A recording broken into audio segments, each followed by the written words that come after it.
According to a new report, an insider in Moscow is claiming that Vladimir Putin's already tried to detonate a nuke, but top brass are sabotaging him. I don't know how much I believe it. It's really excellent propaganda for the West. If we're talking about sending more weapons and resources to Ukraine, the threat of nuclear war certainly might get people riled up. But we'll see. I mean, you got to choose who you trust in these reports. And that's why I'm careful. I'm saying this is what an insider is claiming. Take it with a grain of salt. However, another report came out on TV. Member of top brass in Russia said that Kiev is planning an attack on a dam. And now Daily Mail is reporting this is evidence that Russia's planning a false flag attack. So sort through it how you can sort through it. Both sides are obviously going to be accusing each other. But, I'll put it this way. I don't trust Vladimir Putin. I don't trust a whole lot of people in this one. So that's what makes it so hard. Fog of war. As Luke's T-shirt says, truth is the first casualty in war. So we'll talk about that. And we've also got AOC getting heckled at it was like a town hall thing she was doing. And this is like the second time I think we've seen in the past week where her own constituents are getting angry. They're protesting crime. One guy stood up and said a 9/11 first responder was attacked. What does she do? She starts dancing, sticks out her tongue while they're chanting that she's got to go. I think she's losing her grip. And then Elon Musk says he's going to fire 75% of Twitter employees once he takes over. So we're all really excited for that. Before we get started, my friends, head over to timcast.com. Become a member if you want to support our work. As a member, you'll get access to the exclusive uncensored shows. We put those up Monday through Thursday at 11 p.m. I will stress tonight we aren't going to have one because unfortunately we just don't have enough time. But I want to make sure you guys were aware. But supporting our work directly allows our journalists to keep working. You'll also get access to Cast Castle and the Tales from the Inverted World show. So it's a whole lot of fun. So don't forget to smash that like button, subscribe to this channel, and share the show with your friends. Be the notification you want to see in the world. Many people have said that YouTube is not notifying them of the show. YouTube is not letting people know when the show goes live. And for some people, they need it. If you share the video, you can help us bypass that censorship. Now, joining us to talk about all of this and a whole lot more is Senator Doug Mastriano. Oh, yeah. Thanks for having me on. Looking forward to this show. Yeah. Who are you? Can you want to? So I'm a senator in Pennsylvania. I have Gettysburg and Chambersburg and Hanover and Shippensburg in my district. I'm running to be the next governor of Pennsylvania. I served most of my adult life in uniform in the United States Army. Did 30 years. Started off on the Cold War and the Iron Curtain with my wife, Rebbe, who's here with us. And after our initial training, we shipped off to Nuremberg, Germany with the 2nd Cavalry Regiment and patrolled the East German and Czechoslovakian borders, defending against that kind of system and ideas and oppression that are now creeping into American society. Oh, yeah. And Rebbe and I remember the wall coming down and how the people in the East were just excited to be free finally. He was amazing. Well, we got to make sure that doesn't happen here. Yes, we and do. Every We're very day. passionate because we did see the flip of that. Yeah. People coming out of it, people being separated by that wall from their families for 40 years. And it was pretty oppressive over there, even on the free side, right? We saw a big difference. We moved back to Germany after the wall had come down, and big difference in just the whole, feel of the nation and the culture there. So. Rebbe, would you like to introduce yourself? Please. Yes, I am Doug's wife, Rebecca, go by Rebbe, and hoping to be the first lady in Pennsylvania, so we can get things in order instead of having all the left agenda moving forward in our state. We need most of the Pennsylvanians do not believe that way, and so we want to stand for the people. I hear you. All right. Well, thank you both for hanging out with us. It's going to be a whole lot of fun. Oh, We also got the T-shirt vendor himself. I was actually on the other side of that wall. My family was a part of the Sabotaged movement, so I know exactly what you guys are talking about. My name's Luke Radowski here of wearechange.org, and I come here to you with one simple message. People will forget your words. People will forget your actions, but no one will forget that you voted for Joe Biden, and that's what reads on my T-shirt, which you could get on thebestpoliticalshirts.com, and it's a great one to start conversations. It's a long-winded one, and you either get one of two reactions. One is someone laughing, high-fiving you, or just utter disdain and shock by some individuals, and I love having those moments. You want to have those moments? Get the shirt on thebestpoliticalshirts.com, because you do. I'm here. Thank you so much for having me. And I just want to add, too, I mean, you're walking down the street. I see this all the time with you, Luke. People will be like, "Hey, brother, I love your shirt." Yeah. High five. You meet people. That's great. a way to build a community, a way to make friends, and a way to start conversations and spread messages that can't be censored. There's a lot of things that could be censored. Make fun of people who voted for Joe Biden. You'll make tons of friends. Yeah. Who thought? Yeah. Hey, buddy, it's Ian Crossland here, iancrossland.net. Let's just keep this ball rolling. What's up, Doug? Hey, Rebecca. Good to see you guys. Howdy.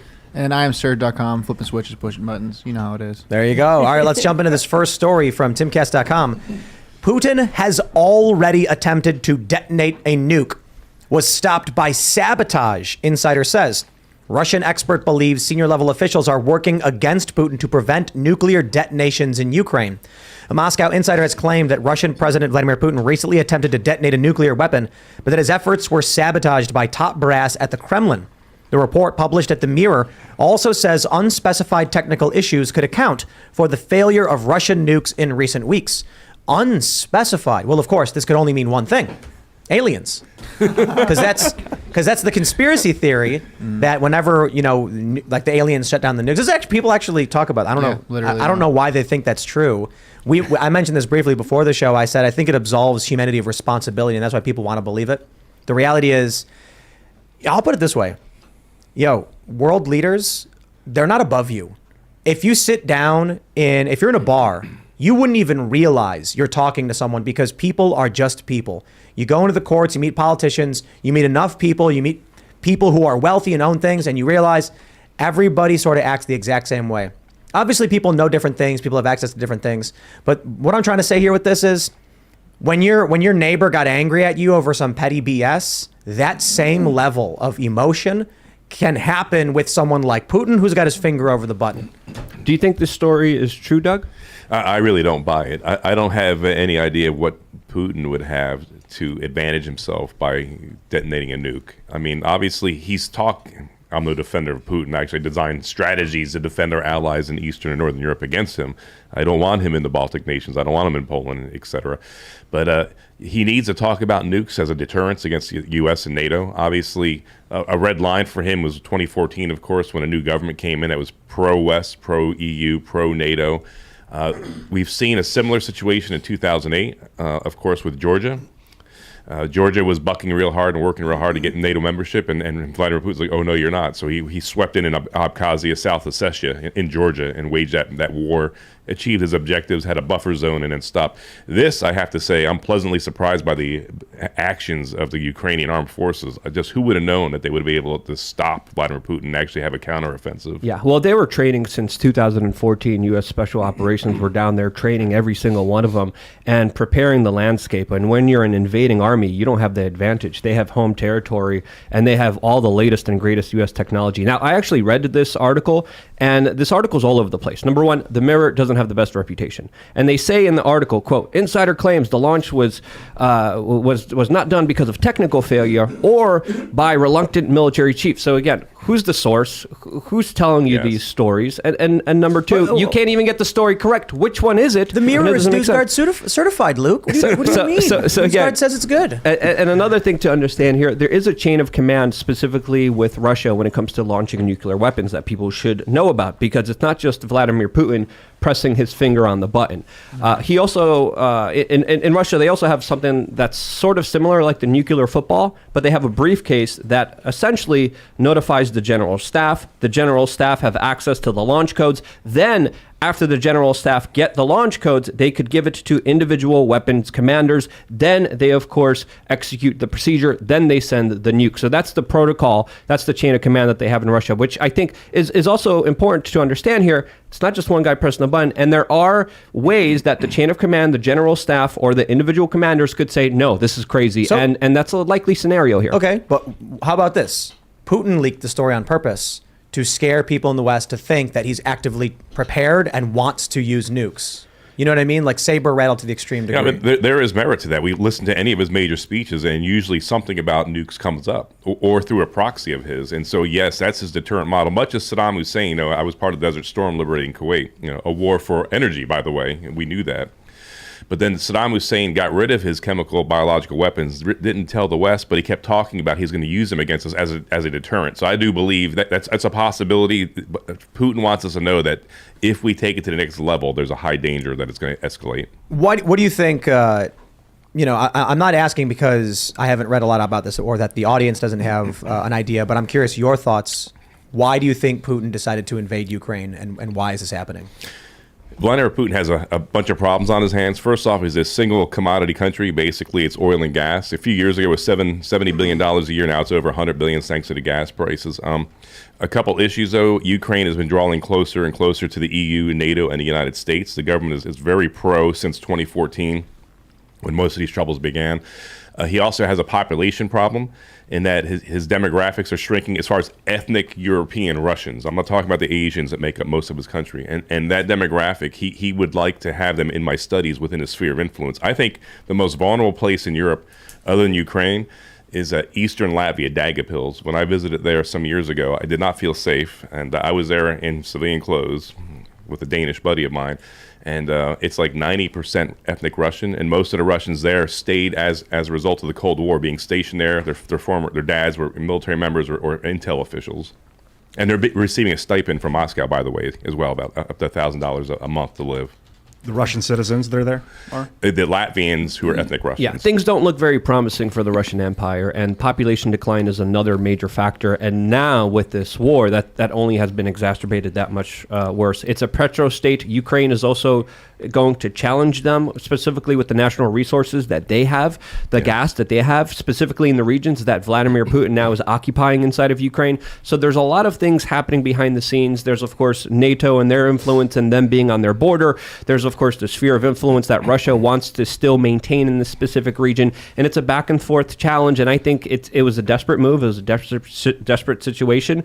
And it's a crazy situation that's only going to get crazier from here. And he needed a decisive knockout blow in that first week. And when the Russian air assault and airborne units came into the airport outside of Kyiv, those are Putin's best forces. There's two armies in Russia that I call. You have the specially trained, highly motivated ones like the airborne special forces, air assault, and then you have the rest. And the rest right now you're seeing being grinded down by the Ukrainians.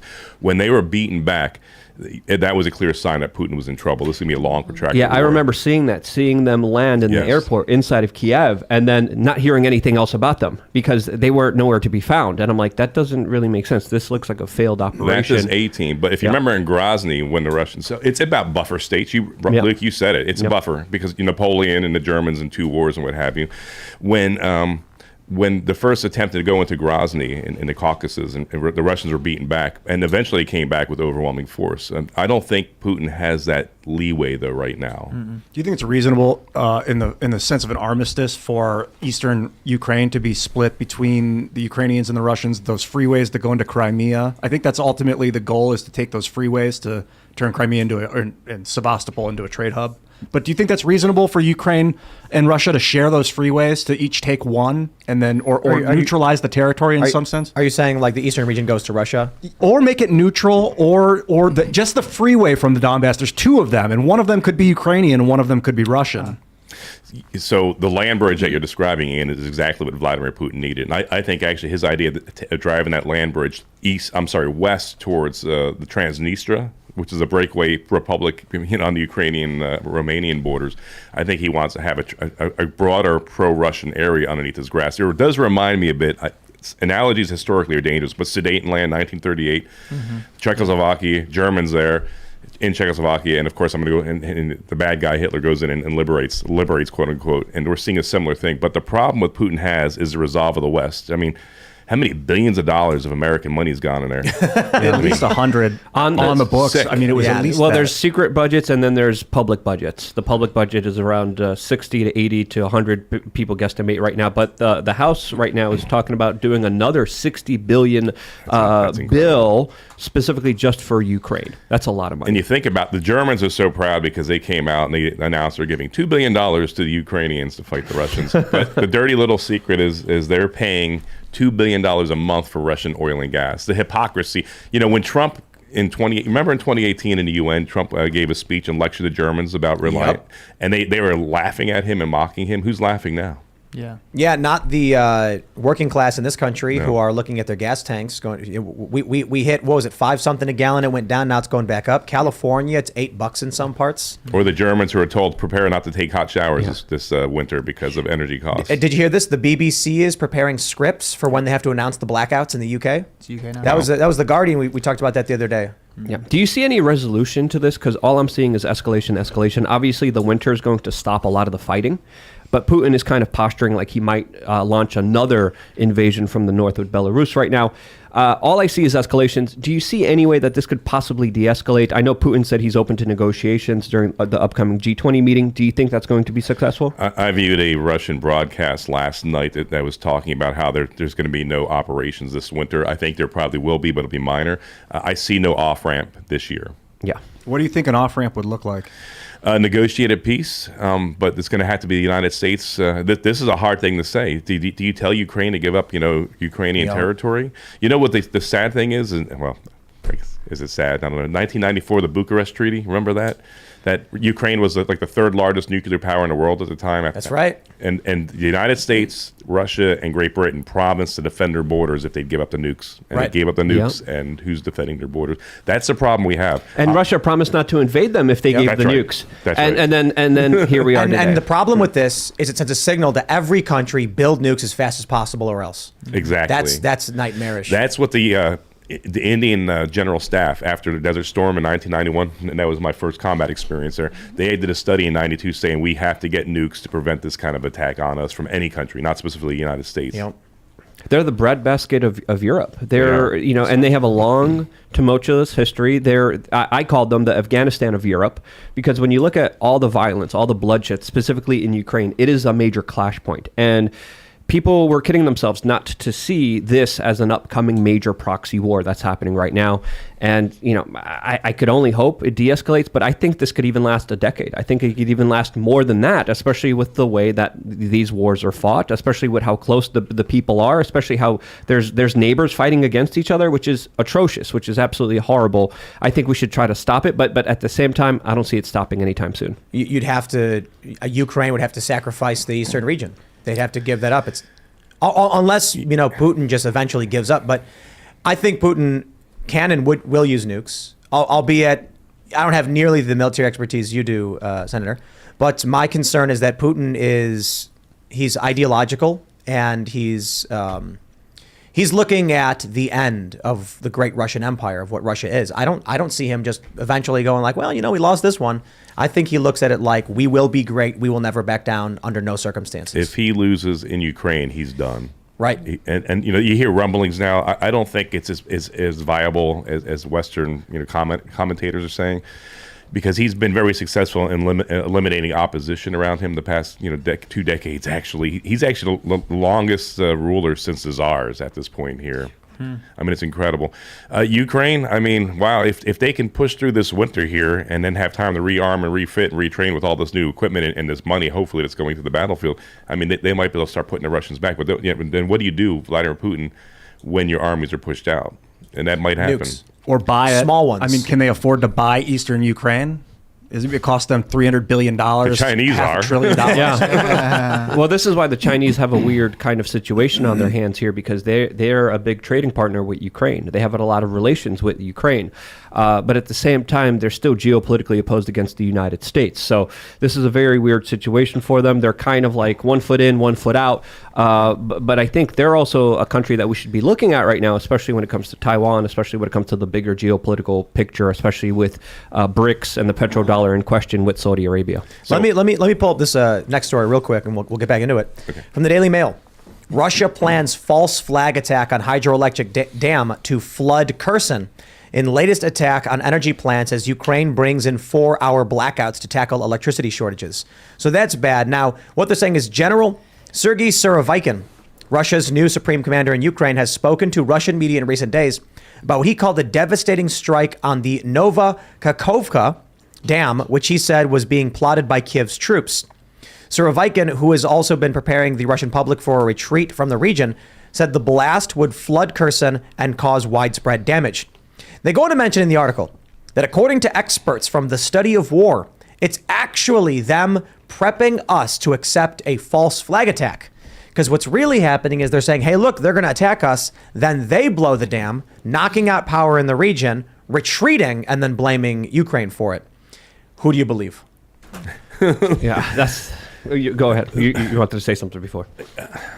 I've studied Russia and the Soviet Union and now Russia for 30 some years, and they think half European and half Asian. I mean, they're like you said, actually, it's in both camps. It's kind of like with China. I mean, they are sometimes Oriental in their thinking. In the end, for Putin, it's about his survival, his power base, and after that, what's better for his vision for Russia.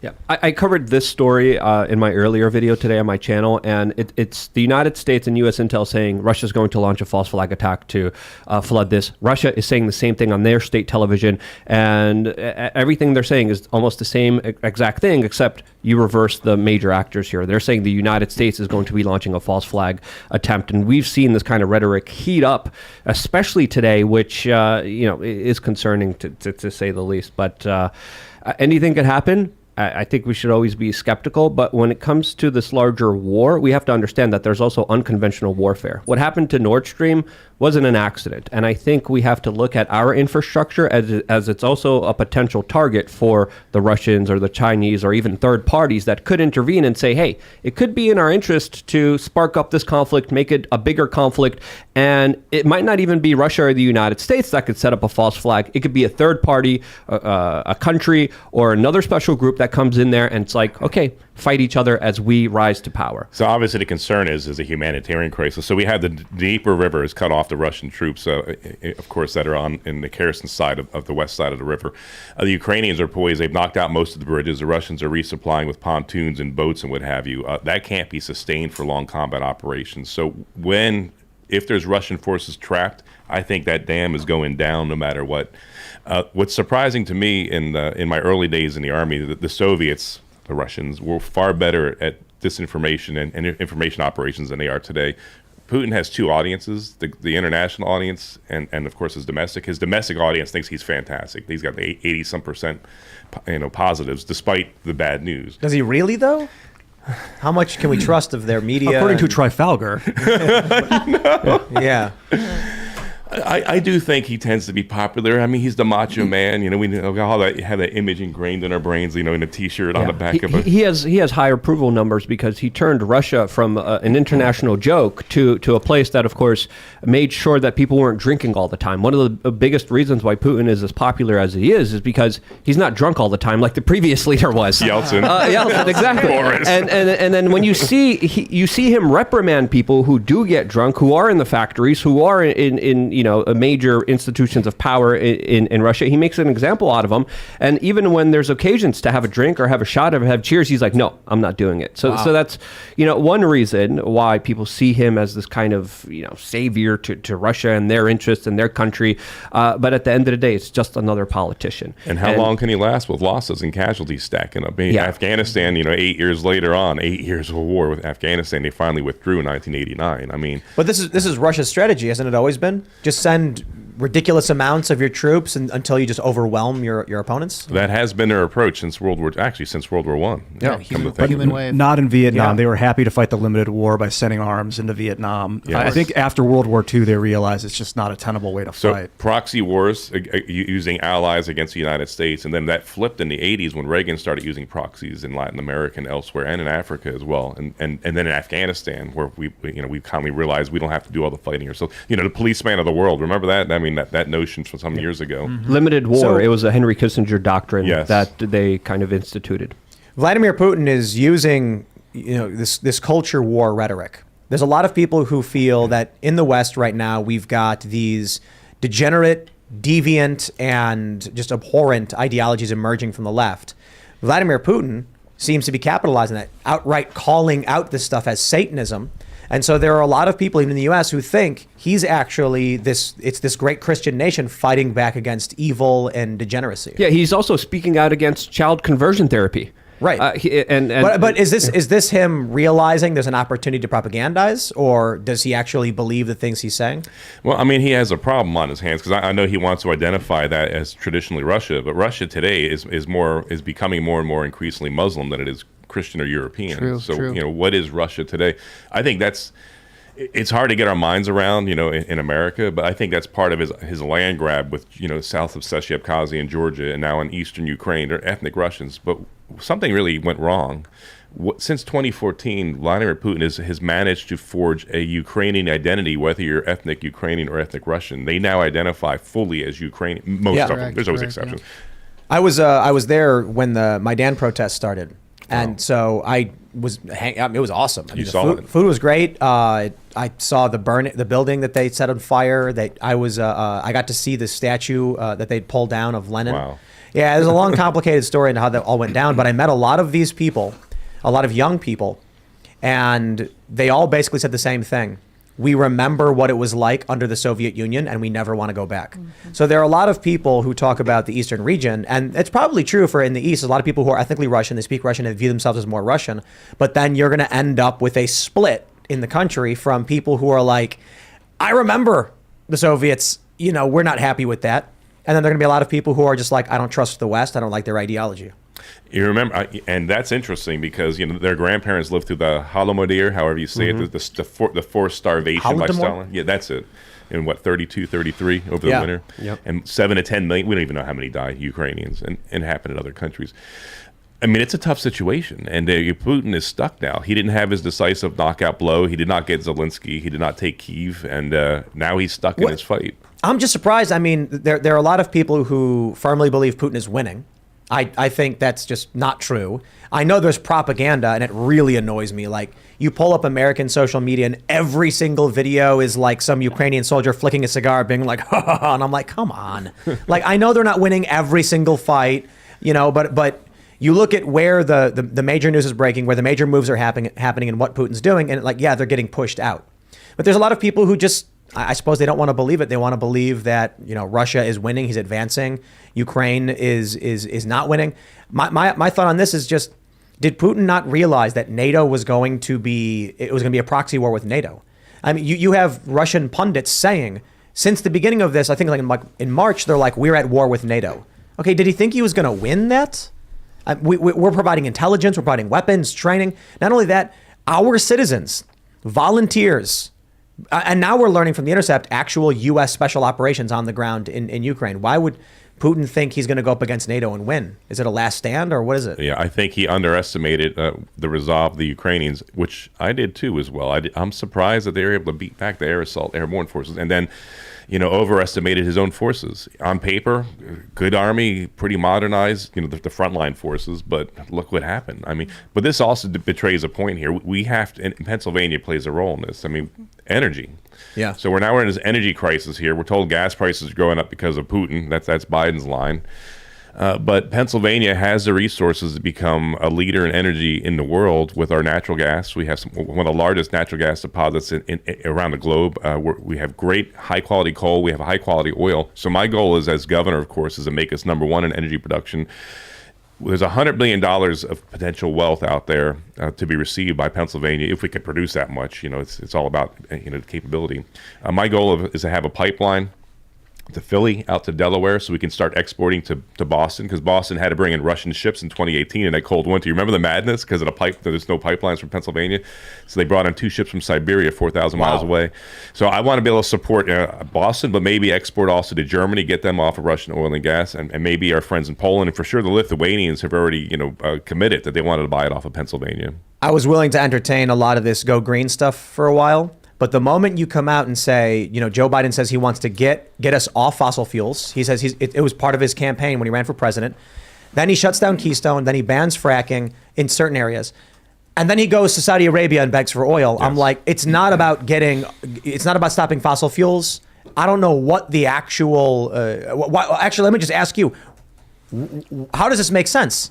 That we got to stop using fossil fuels, and then he hurts the United States, and then goes over to Saudi Arabia and begs them to keep up production so we can keep getting fossil fuels. What's the reasoning? That when we were energy independent and gas was under $2 a gallon. $1.84, just less than 2 years ago, just over 2 years ago, and now we're begging the Saudis and even go to the Venezuelans and kind of winking and nodding to the Iranians. Are you kidding me?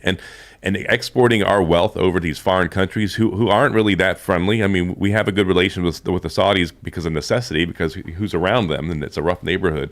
But United States ought to be energy independent, and that's one thing. This is the age of governors.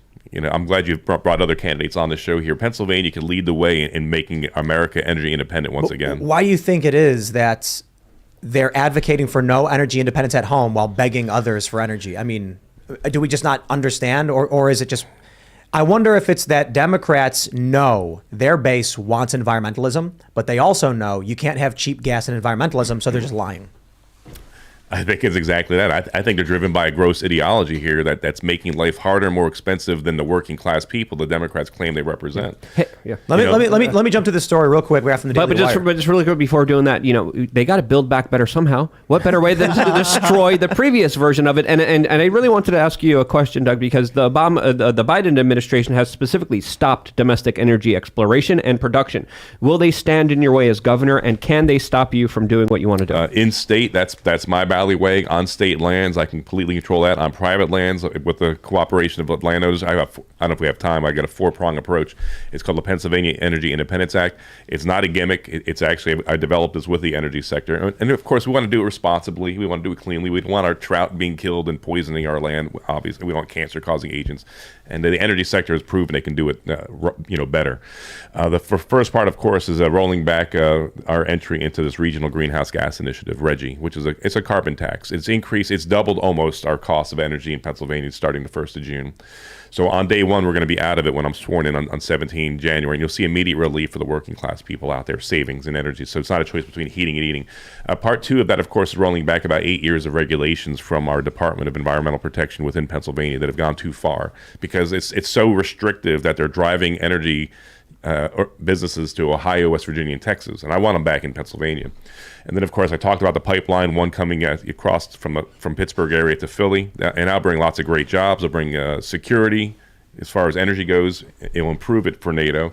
And then also I'd like to see a pipeline towards Lake Erie. And so, and then, of course, I'll open up state lands. And doing that, I can do all that without being stopped by the EPA.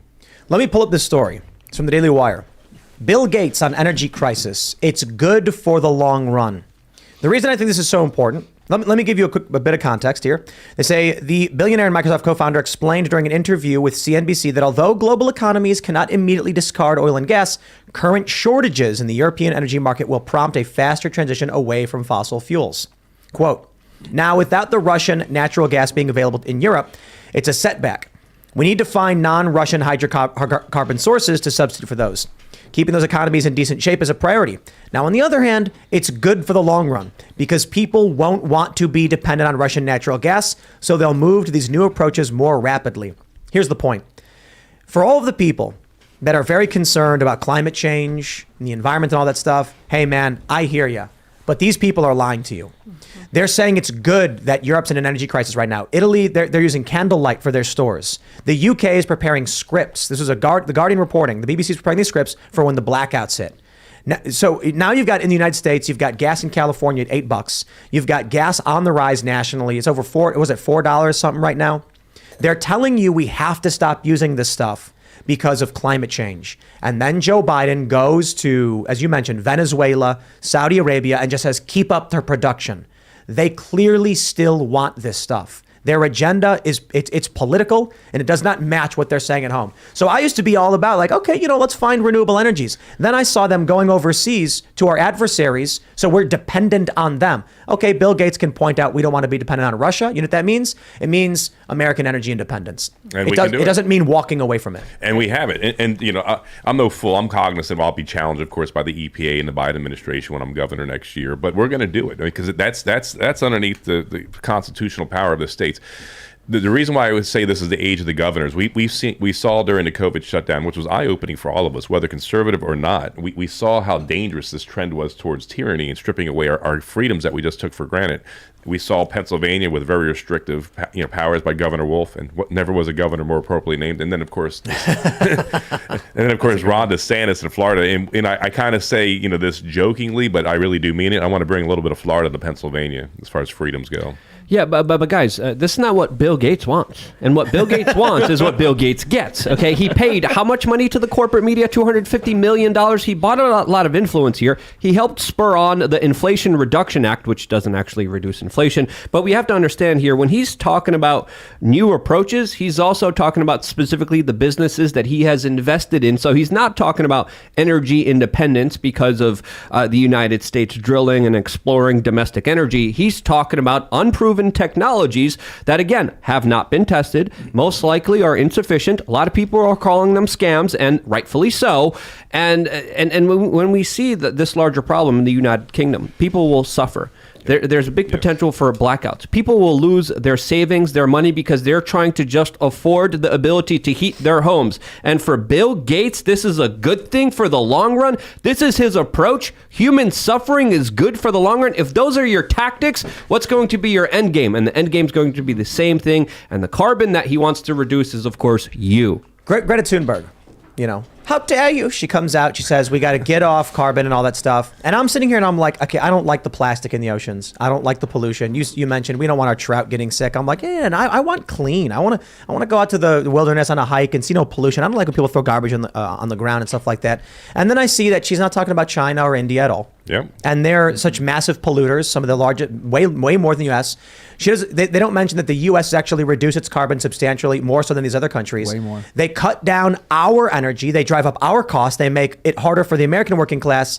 And then overseas, they ignore what everyone else is doing. They don't ignore it. No, you don't understand it. Bill Gates advises the Chinese government. He's buddies with the Chinese government. So he promotes them. the Chinese government. He says on national television, the Chinese zero COVID approach is the right approach. They should, of course, create the social credit score. He loves what China's doing because at the end of the day, it's not about saving the environment. That's just a scam that they have on everyone else to conjure up a larger power grab, all a part of the Great Reset. I'll throw you one of the hardest hardball questions ever. Do you like what China is doing? Heck no. I'm watching my language. This is the family-friendly show. Heck no. Easy question.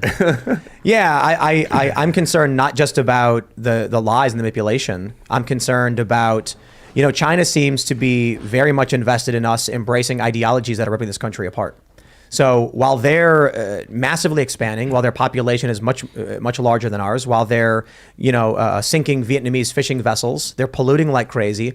Their cities are so full of smog. There's this one video of a screen. Have you seen this one? They have like this big TV with a sunny day on it because it's just brown skies. Wow. Yeah, and look, I don't want to see that here, but I don't think any of us are talking about that. No. They're reckless. Reckless and unforgiving. They're buying garbage from Canada. Canada's like, we're recycling. They're buying it and literally just dumping it in the ocean. They're not recycling any of it, and it's a scam. All of it has been a larger scam against the American people, the people of the world. And again, Bill Gates' partnership with China tells you everything you need to know about him and what he's calling for. But it makes you feel good. Yeah, I know, right? Yeah, it's a big PR scam. That's the big problem, man. If you are a moderate, liberal, or libertarian-minded person, and you read the news and say, "Hey, here's a thing," they call you far right in the media. Yep. If you like the big point that I keep trying to drive home here is they keep saying we got to reduce carbon while actively trying to buy it overseas, while ignoring the carbon being produced by these other countries because they're clearly lying. You point that out, they say it's a right-wing talking point. Yeah, apparently China is building a coal plant almost every week now. I mean, isn't it a violation of these treaties we have with them or something? It is, because we're supposed to sell them, I guess, a carbon tax or whatever. They're supposed to have a certain limit. But for Pennsylvania, we become energy independent and start being a net exporter. And I call it freedom gas. I mean, that's pretty clean when it burns, and it's going to lower costs in our state. What's the so what? It's be cheaper to live here. Inflation will go down. You have better jobs, and people want to live in Pennsylvania. It's funny, Bill Gates in his ivory tower, literally, preaching it's a good thing, but he won't be affected. He'll still have his private jet and his private cars and his mansions, all with his giant carbon footprint. You could take away 90% of his wealth, and he's still a billionaire.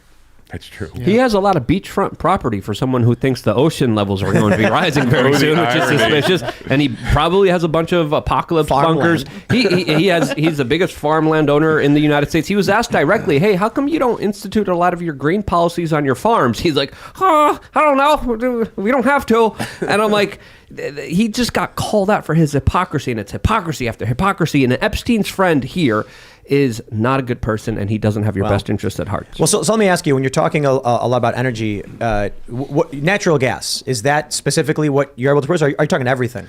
I'm talking about the three levels. And Revy and I have been out to a natural gas. Grass is good, too. I like that. Good for the cows. Freedom gas, that's easier for me to say, rig out in Western PA. But so three levels. Natural gas is massive in the Marcellus Shale, and we've viewed how they extract it. It is safe. The water tables aren't being polluted. They actually put a concrete filter in to block our aquifers from being contaminated from this proprietary formula they use to extract it. And then, of course, coal and oil.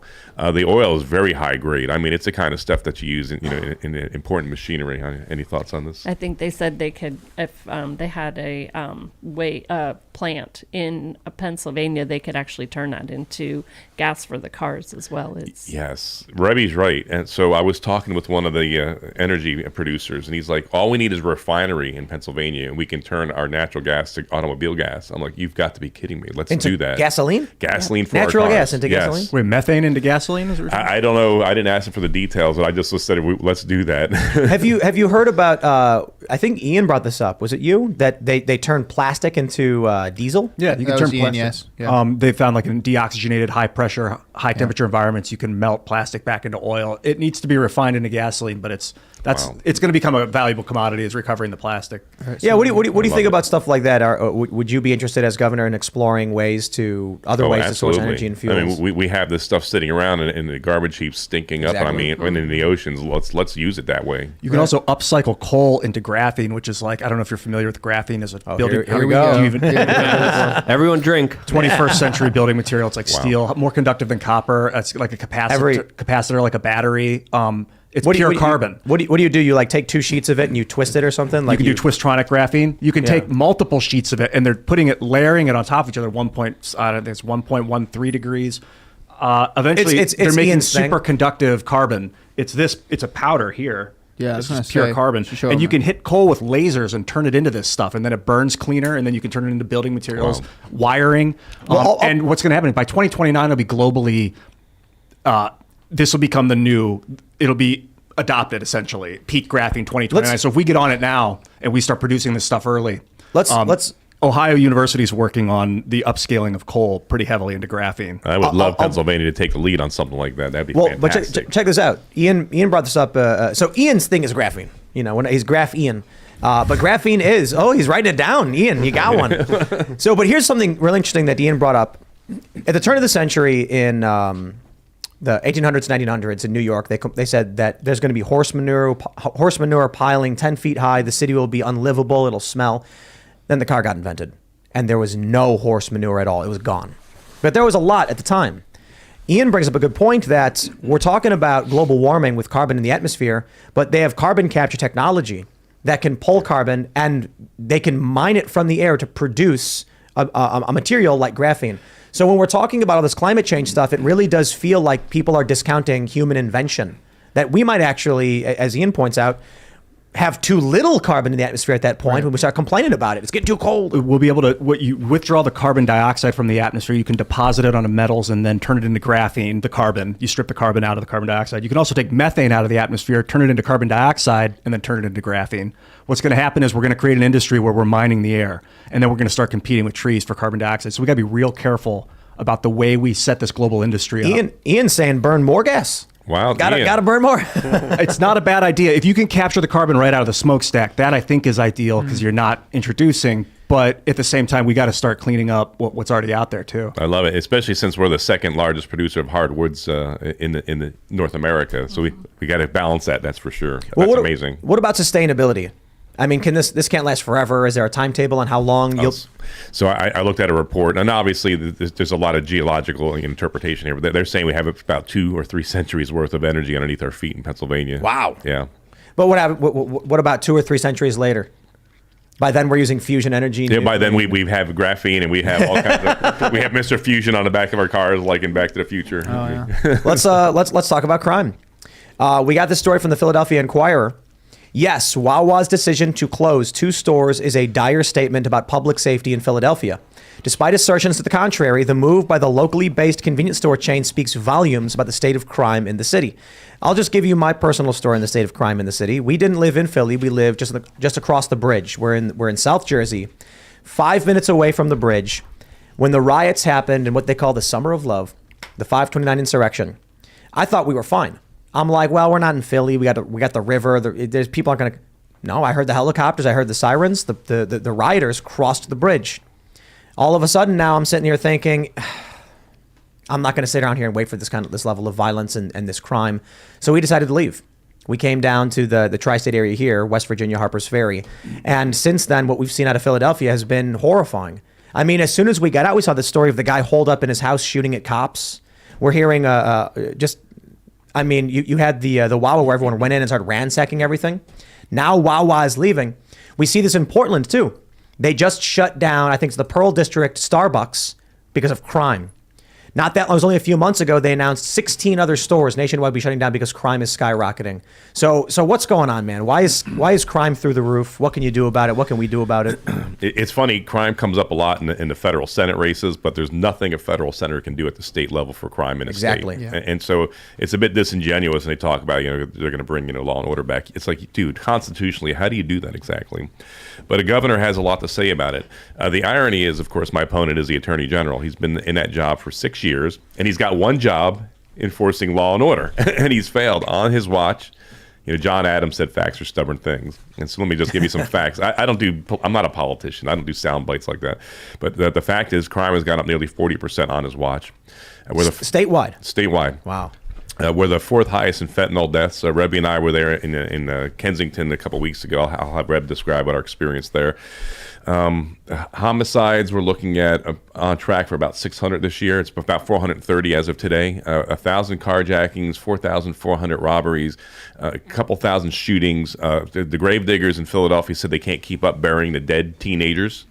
Wow. And my opponent can't run on his record, and sadly, thank God for that we have alternate outlets like you guys, because the traditional media covers for him. Because if that was a Republican, there'd be breathless reporting on how this person had failed the people of the state, and turned his backs on him. Instead of doing his job and trying to protect the people, we saw the mayhem in the Wawa in the Mayfair district. That's crazy. We saw the shooting after a football game in Roxborough, another safe area of Philly. We saw a carjacking outside in Chester County, outside of Philly, of a mom and a daughter going to school and being, carjacked at, 7 o'clock in the morning. Oh, yeah, I saw that. Yeah, I mean, it's heartbreaking. Real people are suffering. And so what can I do about it? And number one, we're going to become a law and order state, because Shapiro is part of the Defund the Police group. He's friends with BLM and Antifa. So they'll know that their governor has their back. And then secondly, be working with the General Assembly to make sure they're fully funded. We'll expand the number of police we have on the ground. We need more. The people in Kensington and Philadelphia are asking for more presence. And then finally, I'll be surging special prosecutors into Philly with the authorization of the House and Senate, because there are constitutional powers.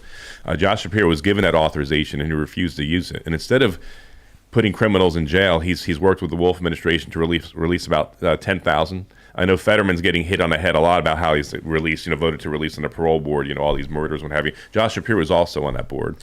Yeah, look, it's one thing. There was a tweet I saw. It was Tim Ryan saying he wants to reduce the prison population in Ohio. Immediately, there's this knee-jerk reaction from a lot of people on the right saying, like, wow, that's devastating and bad. But the first thing he says is he wants to get marijuana off the schedule. And there's a big difference between people who are in jail for non-violent drug offenses and people who are convicted of murder. The thing about Fetterman is that many of the people he's actually talked about getting out are people who are convicted of murder. Granted, he says, oh, it was a wrong conviction, or it was wrong for this reason or that reason, or there are protests. Okay, well, that is you talking about people who are convicted of murder. And I fully respect if someone's in, prison and they're innocent and you can prove it, they should be released. Absolutely. It should never happen like that. But it's not the same as, for Fetterman, if he wants to come out and say nonviolent drug offenses should not be handled this way, then I'm like, okay, all right, right on. Key distinction. Right. The problem is you look at New York and those other places and they're letting out violent offenders. There was a story about a guy who had committed 40 robberies, laughing, saying, "You keep letting me out, and I keep doing it." Yep. That's the problem. Agree. Yeah, there's an important distinction to make here, because personally, I'm for criminal justice reform, especially when it comes to victimless crimes. But at the same time, what they're doing is absolutely absurd. It's absolutely crazy. It's almost as if they really deliberately want to make the situation as unbearable and as bad as possible on the streets. And you see a huge rise in crime, specifically where George Soros has invested into the attorney generals, into the district attorneys. And correct me if I'm wrong, but it looks like Shapiro got 2 donations for his campaigns twice from George Soros and has been supported by him. That is a fact, and so we were in Kensington, and so that's the only open air drug market in America. And you want to share your insight? Well, there's a lot It more in was San heartbreaking. Francisco and New York City now, and LA. The biggest one in America. Yeah, and it was heartbreaking because honestly, for the people that are trying to live there and just be safe and raise a family, there is no safe place. You know, even in their homes, there's shootings and the bullets go in. And the kids, one grandmother raising 5 kids by herself said they know the difference between a firecracker and a gunshot, you know, and they know what to do. They know to run upstairs and lay flat on the floor. And I think the youngest one's like 5 years old. The other thing is the school's just locked down because of some sort of crime, and the parents aren't told why the school's locked down. So now your kids, you know, are locked in and not able to come home, but you don't know if it's an internal or an external. You don't know what the problem is.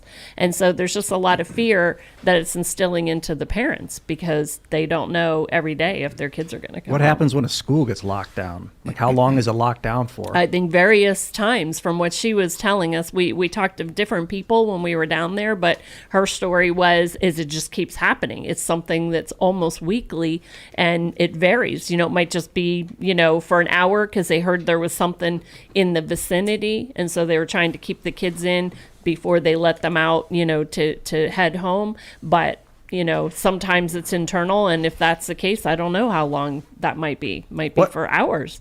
What I don't get is that when this kind of stuff happens, the only thing I hear from your modern liberal or leftist is it's the guns that's the problem. And I'm like, well, it's crime, it's criminals. Yeah. Yep. You know, Pennsylvania is pretty good on gun laws, I'm told. Is that true? Yeah, I mean, it's. I haven't lived there. Most of the state obviously is strongly advocating for Second Amendment. You know, there's one of the most restrictive cities, you know, in a nation is Philadelphia, and it hasn't done them very good. So. But it's my understanding is it's still not nearly as restrictive as all of New Jersey. Because you know I'm living in the Jersey side, true. and that's absolutely true. They're giving you warnings. Yeah. But I bring this up because this means that. You know, I heard a story about people in Philadelphia and they're armed and everything's fine. They go to Jersey and all of a sudden they're getting arrested. And I'm like, wait, regular law-abiding citizens are armed in Philadelphia? Well, yeah. If you're pulled over, you got a Pennsylvania plate. Don't answer any questions in Jersey if you have a weapon on you. But I mean, I plead the fifth. the issue clearly is not the guns or the gun owners. The issue is clearly the criminals. And, you know, it's one of the reasons I didn't want to be in New Jersey because of how insane the laws were. I was told that if someone, look, I was 5 minutes from the bridge. We would drive 5 minutes and you could see Philadelphia. You look out the window and you can see the buildings and everything. And I was told in Jersey that if someone broke into my house, I had a duty to retreat from my own home in Jersey. And I'm like, That's nuts. Where do you retreat to? Thank you. I'm like, do I jump out the window and run barefoot in my boxers down the street? Yes. Because they were like, is that better than killing someone? And I'm like, dude, if someone's threatening my life, I could be out in the winter in my barefoot. That's nuts. So I look at Philadelphia and I'm told the laws are better. So we do have the castle doctrine in Pennsylvania, of course. You can only open fire and engage a villain, a potential perpetrator when they're in your house, and that's when the laws are completely in your hands. What about if on you're the governor? porch? Just really quickly, sorry, go ahead. Oh, on the porch? Is that in the house? No. It's gotta be in the and you doors? got to make sure it's far enough in that if the gunshot throws them back, they're not out, right? So if their hands on the door's cracked open, that's not enough. They have to be in before you can engage all them. the way in. Where was that story where the angry ex-boyfriend, do you see this one, tried banging on the door and tried breaking the door open and the dad shot through the door? Oh, yes. That wasn't Pennsylvania, was I it? don't think it was. I don't think so. I don't remember that story specifically. But if you're governor, how would you approach the Second Amendment? What action would you take on it? Well, obviously, we'll become a Second Amendment sanctuary state. I'll be signing into law some of the bills I actually have in. Thank you. I like that. Yeah. And so I'll be signing into law. I don't know if I'll go far as nukes, but clearly not. I was telling him before the show how I'm like, hey man, the Second Amendment says arms, and we have to amend it if we want to get specific. But Would you be okay for constitutional carry? Yeah, absolutely. And actually, I'm a co-sponsor of that bill in the Senate. Great, man. awesome. Good work. We're constitutional carry in West Virginia. It's fantastic. It needs to be that way, and I don't even get why we have a Second Amendment right, and I have to pay $25 to get a it's license absurd. every couple of years. It's absurd. Isn't it? It's like, are you kidding me? Additionally, I have a bill, and I'm a prime sponsor of in the Senate. I hope to sign into law when I'm governor. I will actually, where it will prohibit law enforcement within Pennsylvania from cooperating with the federals if Joe Biden comes in to enforce unconstitutional laws on the Second Amendment. Nice, man. Yeah. So the nuclear weapons thing is. It's more of a cultural point using something that's relatively shocking. First, private companies, private entities can have nukes. I mean, you've got major weapons manufacturers that fill out the forms. I forgot what it was called. We talked to a guy who had an FFL, and he explained there's a form for nuclear weapons. And when the Second Amendment was written, you could have a frigate, you could have a man of war, you could have a private warship, and you could actually contract with the government. And that's what we have today with private military contractors and weapons manufacturers. So I think if people are concerned about a private citizen getting access to biological or nuclear weapons, instead of just deciding one day that the Constitution doesn't matter, we should actually say, okay, well, let's amend the Constitution as we were supposed to do. It's more of a point that over a long enough period of time, people seem okay with the fact that the Constitution has been eroded. That's the whole point of, I think, that's probably the most important thing that I've heard today, is that we're seeing infringements on our rights through a thousand little cuts here and there. Exactly. And instead of doing the right thing and saying, okay, do you have a Second Amendment right or not, and approaching it from a constitutional amendment process, it's being circumvented by laws and by bureaucrats and bureaucracy and what have you. Additionally, another piece of legislation that'll be signed in law, of course, is reciprocity, recognizing people's right from other states coming through. That's amazing. I'm glad to hear it. I love the constitutional carry stuff. It's too easy. It's very clear to me. I mean, so we know what the U.S. Constitution says, should not be infringed. The Pennsylvania Constitution says that your right to keep and bear arms shall not be questioned. Wow. Really? Yes. That's beautiful. Yeah, legal law-abiding citizens shouldn't be treated like criminals. That's It's a simple idea. Yep. But so constitutional carry. But let's get a little into the nitty gritty, I guess. What about limitations on magazine size, or if you're saying it's a sanctuary state? I mean, how does that apply to, say, the NFA, like selective fire rifles, fully automatic weapons? Yeah, I mean, honestly, I haven't gone that far, but I am troubled by the limitations, because we even seen Joe Biden talk about handguns, and having more than 6 rounds. That would be a revolver. He doesn't even know what he's talking about half the time. Yeah, seriously. That it's illegal, that you could be arrested in New Jersey because you have a 30-round magazine. Are you kidding me? I mean, really? I mean, most veterans have some of those left over from the M16 days. I mean, true. And not just that, there was a viral video where it was in Italy, I think. You're only allowed to have 3 rounds. And this woman, I think it was a woman, got attacked by a boar and then fired 3 times, and the boar did not stop. Oh, crap. And so people are like, this is why. But you look at what happened. Someone tweeted, what am I supposed to do when 30 to 50 feral hogs come into my, my yard? And then all of the liberal anti-gun people are laughing as if it's not a real problem. And it is. They don't understand, people get in helicopters and fly around having to cull the boar population because they're dangerous and they destroy the environment. But these people don't understand that. They live in New York where there is no boar problem, and then vote for you to be hobbled when you do have a boar problem. It's nice when you're living in a little bubble somewhere, and safe and cozy, and you have good Wi-Fi and good transportation, and you have a private jet. The rest of us, so it's kind of, you mentioned a boar, and we lived in Germany for 10 years, and so I was out with our son and a couple of his friends when they were little kids, and it's an old quarry in Germany, and all of a sudden this boar came jumping off of the top of the quarry and bounded off the walls and came straight for us, and all the kids were running, and I'm like, what do you do? And so I stepped on a rock and stared at it, and it lifted its snout, looked me in the eyes, and then veered away. It worked. They said stare the animal down, and he veered right in front of me. Did you make your shoulders big or anything? I'm just naturally big that way. How tall are you? You're 6'2". Yeah, you got to finish. But I was standing on a rock because I hopped on a rock, so he increased my height, and he did veer away. Do you think there's value to having different gun laws in cities and in rural areas? Or do you just kind of keep it? I don't. I do uniform? believe that the Second Amendment should be consistent across, whether you're city or rural.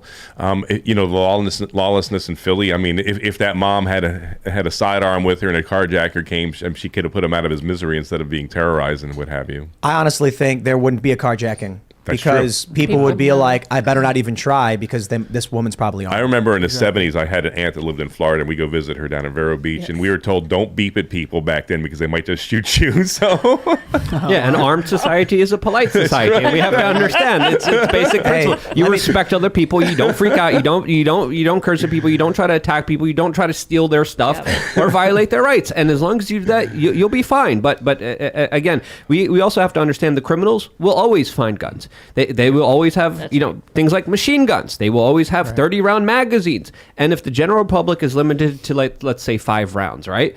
A criminal knows that when he's robbing a store, the clerk only has 5 rounds. So if I'm in a shootout with him, 1 shot, 2 shot, 3 shot, 4 shot, 5 shot, he has to reload. My turn to get him now. And it puts the average citizen at a disadvantage when criminals who don't follow the law anyway will violate it, and of course will use it in order to justify the punishment against the average law-abiding human being. I'm just tired of even hearing it and saying it, because it is basic arithmetic. It is so rudimentary. It is 1 + 1 = 2.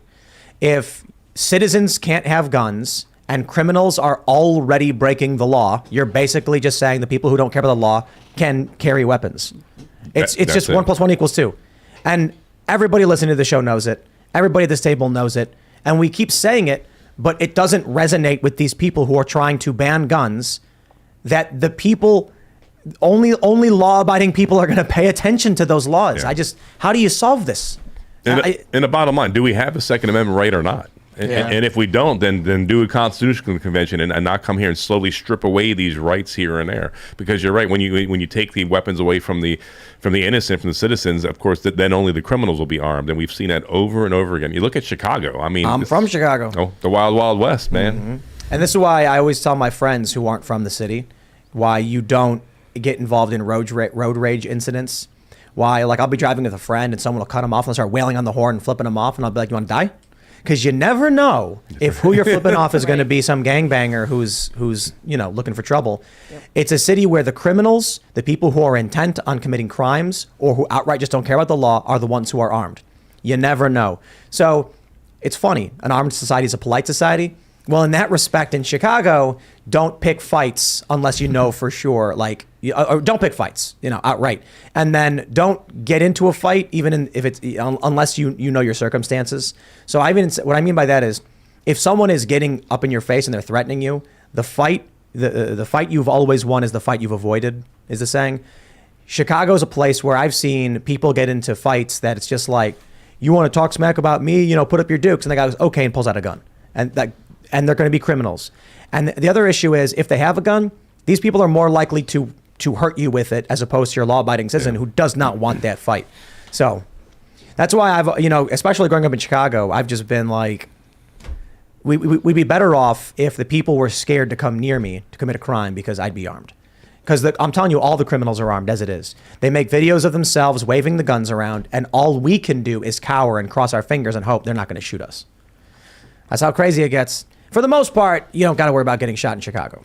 A lot of people seem to think that because it's really bad, you're like walking down the street and bullets are flying everywhere. Uh-huh. I'll tell you how bad it is. It's south side of Chicago, going to bed and hearing gunshots. It's getting a call from your friend and saying, I'm seeing some guy drag a body down the alley. Those things actually happened in my life. It's getting off of 290 on Independence and then someone driving past and just pointing a gun and shooting at my car for no reason. That's what Chicago's like. But those are a handful of incidents in the 20 plus years before I finally moved out.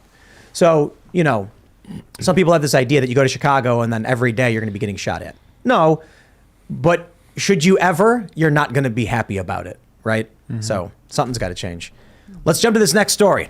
Let's get national with it. From Timcast.com, evidence implicating Hunter Biden in 459 crimes was just sent to every member of Congress. The report was produced following a 13-month investigation into material found on his laptop.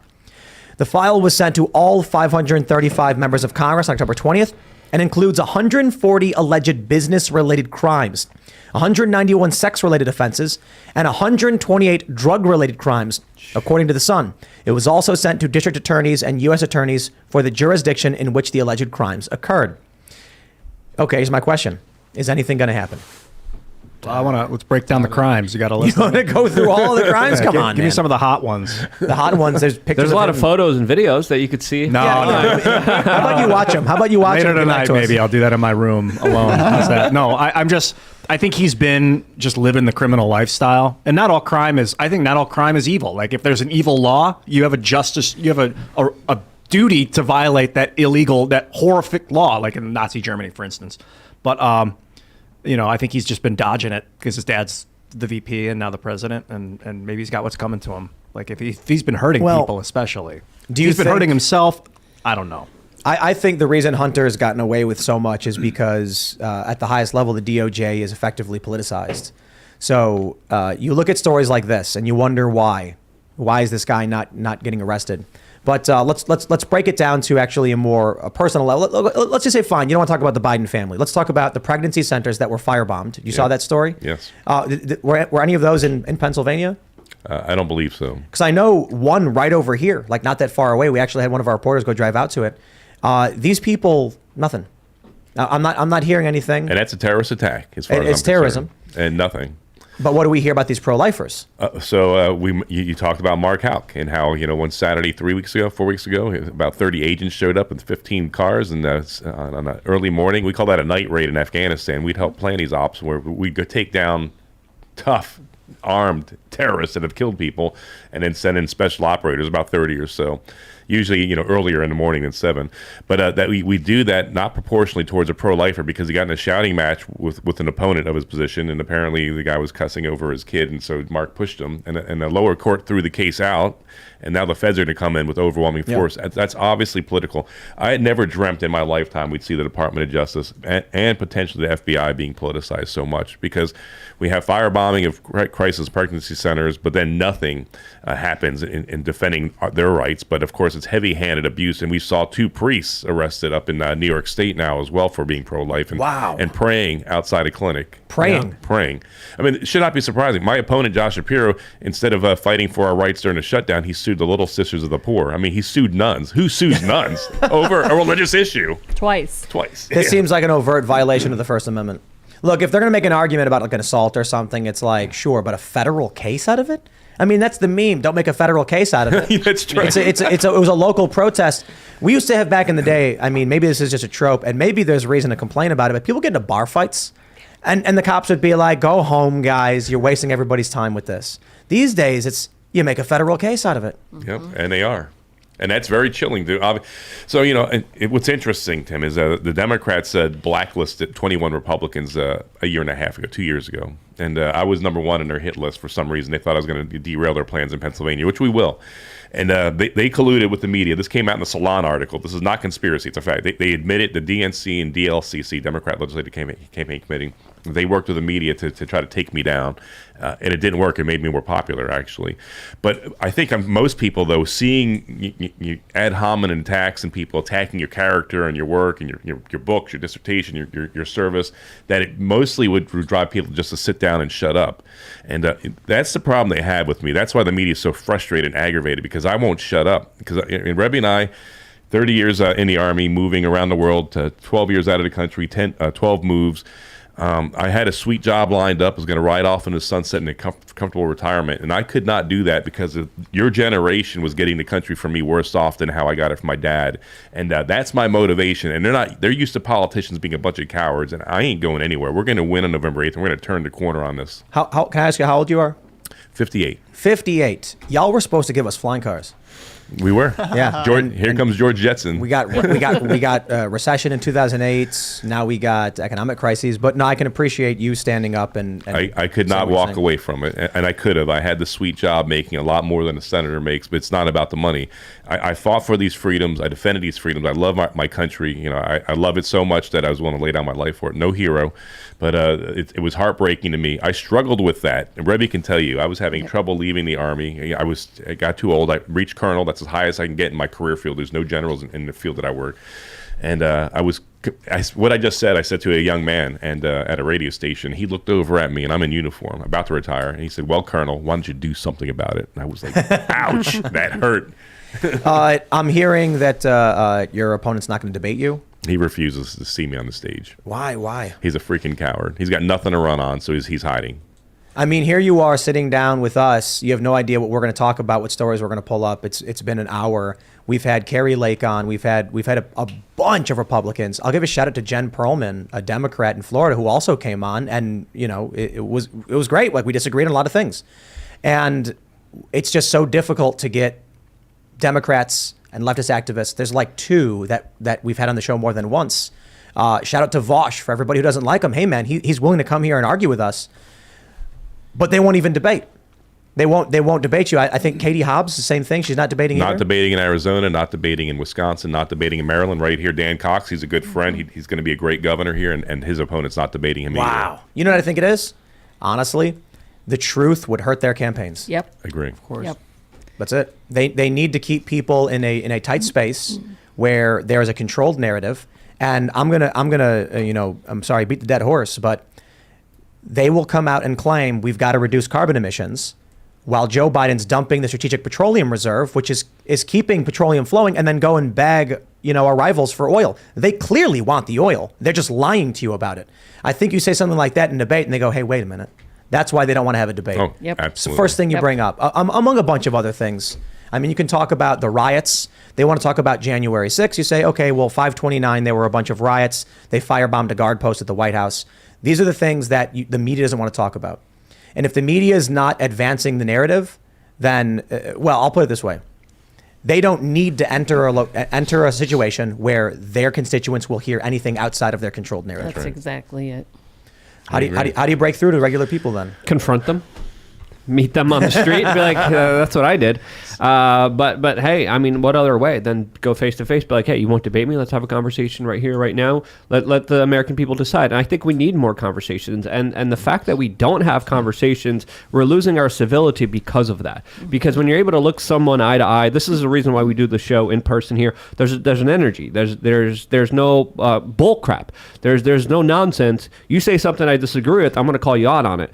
But I still respect a human being if they come from a different perspective and experience. But when you're not able to face somebody, you're able to vilify them a lot easier. And I think we're reaching a point in this country where it's becoming very, very dangerous to how partisan everyone is. It is chilling. So how do I get the message out? And so Facebook, of course, clamped down on me back on October 17th, 2020. And Wow. I had the greatest reach on that platform for somebody in politics. I'm not a politician. But despite that, and so because of that, I can't boost posts. But despite that, I'm the number one in the nation over Democrat and everyone else on reach in Facebook, because we told people how we circumvent it. You share to your pages, manually share. And so social media is one way. Rebbe and I have traveled the entire state, every single county several times, meeting people eyeball to eyeball. We probably, the past couple of years, we probably shook 100,000 hands. I don't even know. And taking time. We've been doing it for 2 years because of all that's been going on with COVID, and just people were hopeless in Yeah. Pennsylvania. And so we get invited to all these different counties and events and things, and so we went. You guys would have a great YouTube show, the two of you guys co-hosting it, talking you. about policy and stuff. I love it. guess so. Rebbe's our secret weapon on the campaign here. I mean, it's fantastic. I'm the introvert that is sacrificing and using a microphone when I would rather not.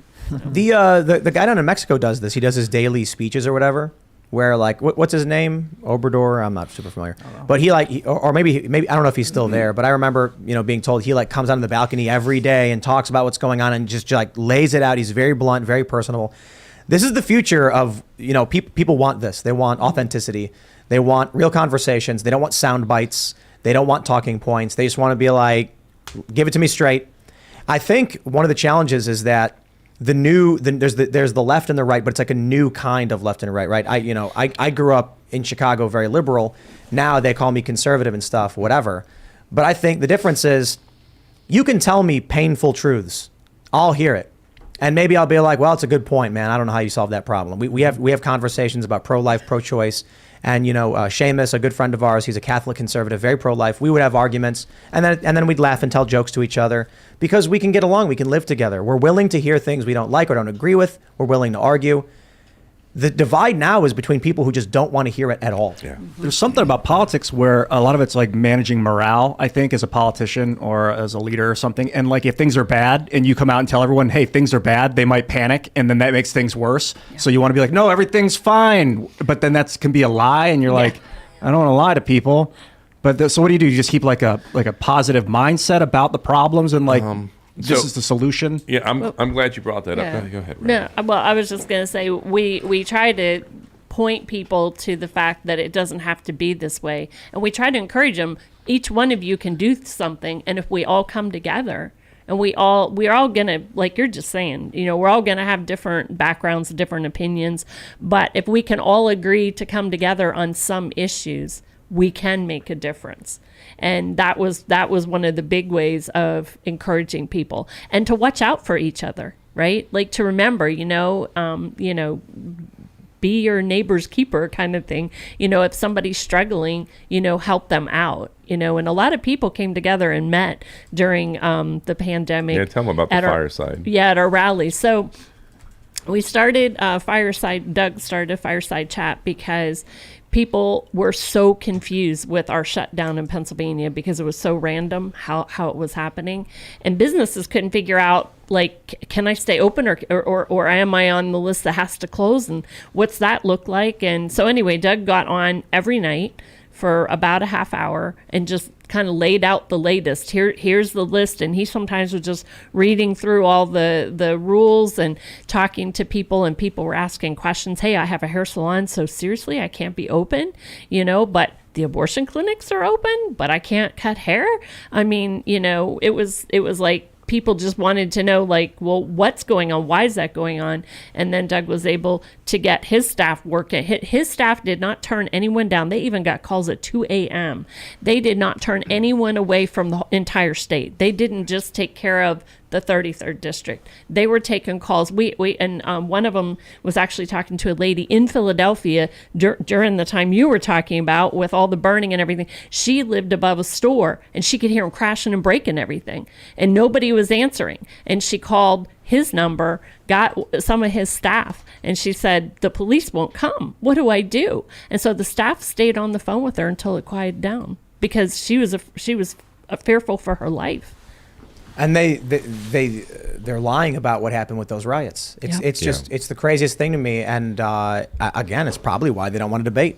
Why we're seeing it across the board, because you talk about the property damage, the billions of dollars. That I've seen these talking points where they'll say, "Oh, it was only a few neighborhoods." Some viral tweet among a Democrat personality said, "Oh, the right wants to claim that the country was burning during major riots, but it was only a few neighborhoods." It was actually really small towns. It was widespread, rampant, and everywhere. For whatever reason, you want to say it was because people were angry about George Floyd, or you want to say they were angry because they were locked up because of COVID. Regardless, Michael Tracy, journalist, he went to these small towns all over the country that people didn't know about, and he saw the same thing: boarded up windows, spray paint. Please don't hurt us. We support you. Please leave us alone. It's nightmarish, and there's never really been any kind of reconciliation or apology or admission. In fact, the Biden administration, Joe Biden's staffers were donating to bail these people out. That's right. Kamala Harris was fundraising to bail these people out. It's just this simple. Crime freaks me out. I don't want to have to worry about it. Look, for me, we were swatted here. I think we got like 13 swattings. Are you familiar with swattings? Yeah, sure. So we have to deal with that. Wow. Doing a high profile show, of course, we're going to have security concerns. So naturally, with crime going up, it matters a lot to me. If I'm going to go to a place and it's already that we have security concerns, I don't want to think about that. Mm-hmm. But it's really simple. On some of the biggest issues, the economy, the cost of goods, and crime, you've got Democrats who have actually supported and bailed out rioters and criminals, advocated for letting out convicted murderers.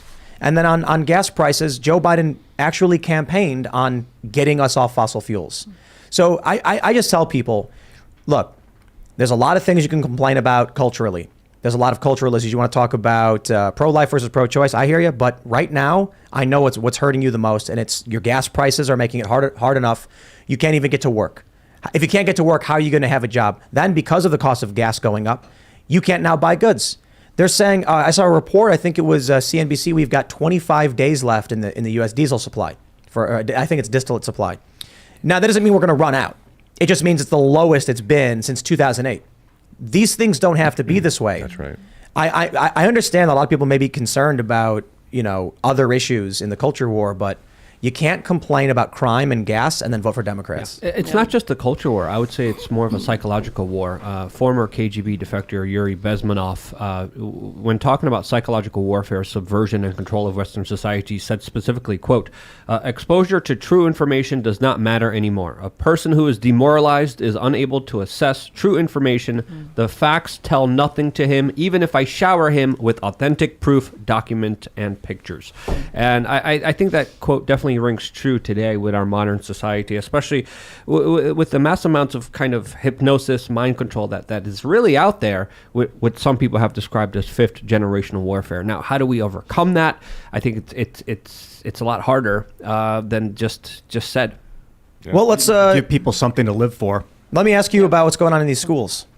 So we saw this in Virginia. There, Ian's actually got one of these books. These are books that are rated as this one right here, genderqueer. Genderqueer. I don't know if you guys have seen this We had yet. that in my testimony 2 days ago in the Senate in Harrisburg. 18 and up on Amazon. But these books are in grade school libraries. And when parents simply say, "Hey, this material is not appropriate for my kid," they get kicked out of these meetings. They get told not to speak. They get the boot. And then we're told just that this is the kind of stuff that grade school kids should have access to. So was there something that happened recently with you guys, or Yes. just tell me what your thoughts are? Yeah, we had a hearing in Harrisburg and brought in several testifiers, several moms from the southeastern part of the state, and one of the moms had a stack of about 10 different books, and she read from one of them, which was completely disgusting. It's repugnant. It's that bad. Do you remember which book specifically this one was? I don't. She read it. It was so bad that the committee chair said, "Okay, we understand now." But the pictures in some of those books that she had there are extremely graphic, and it's for elementary ed kids. And if you and I shared that materials with underage people, that would be an offense. We'd be arrested. That's right. That disgusting.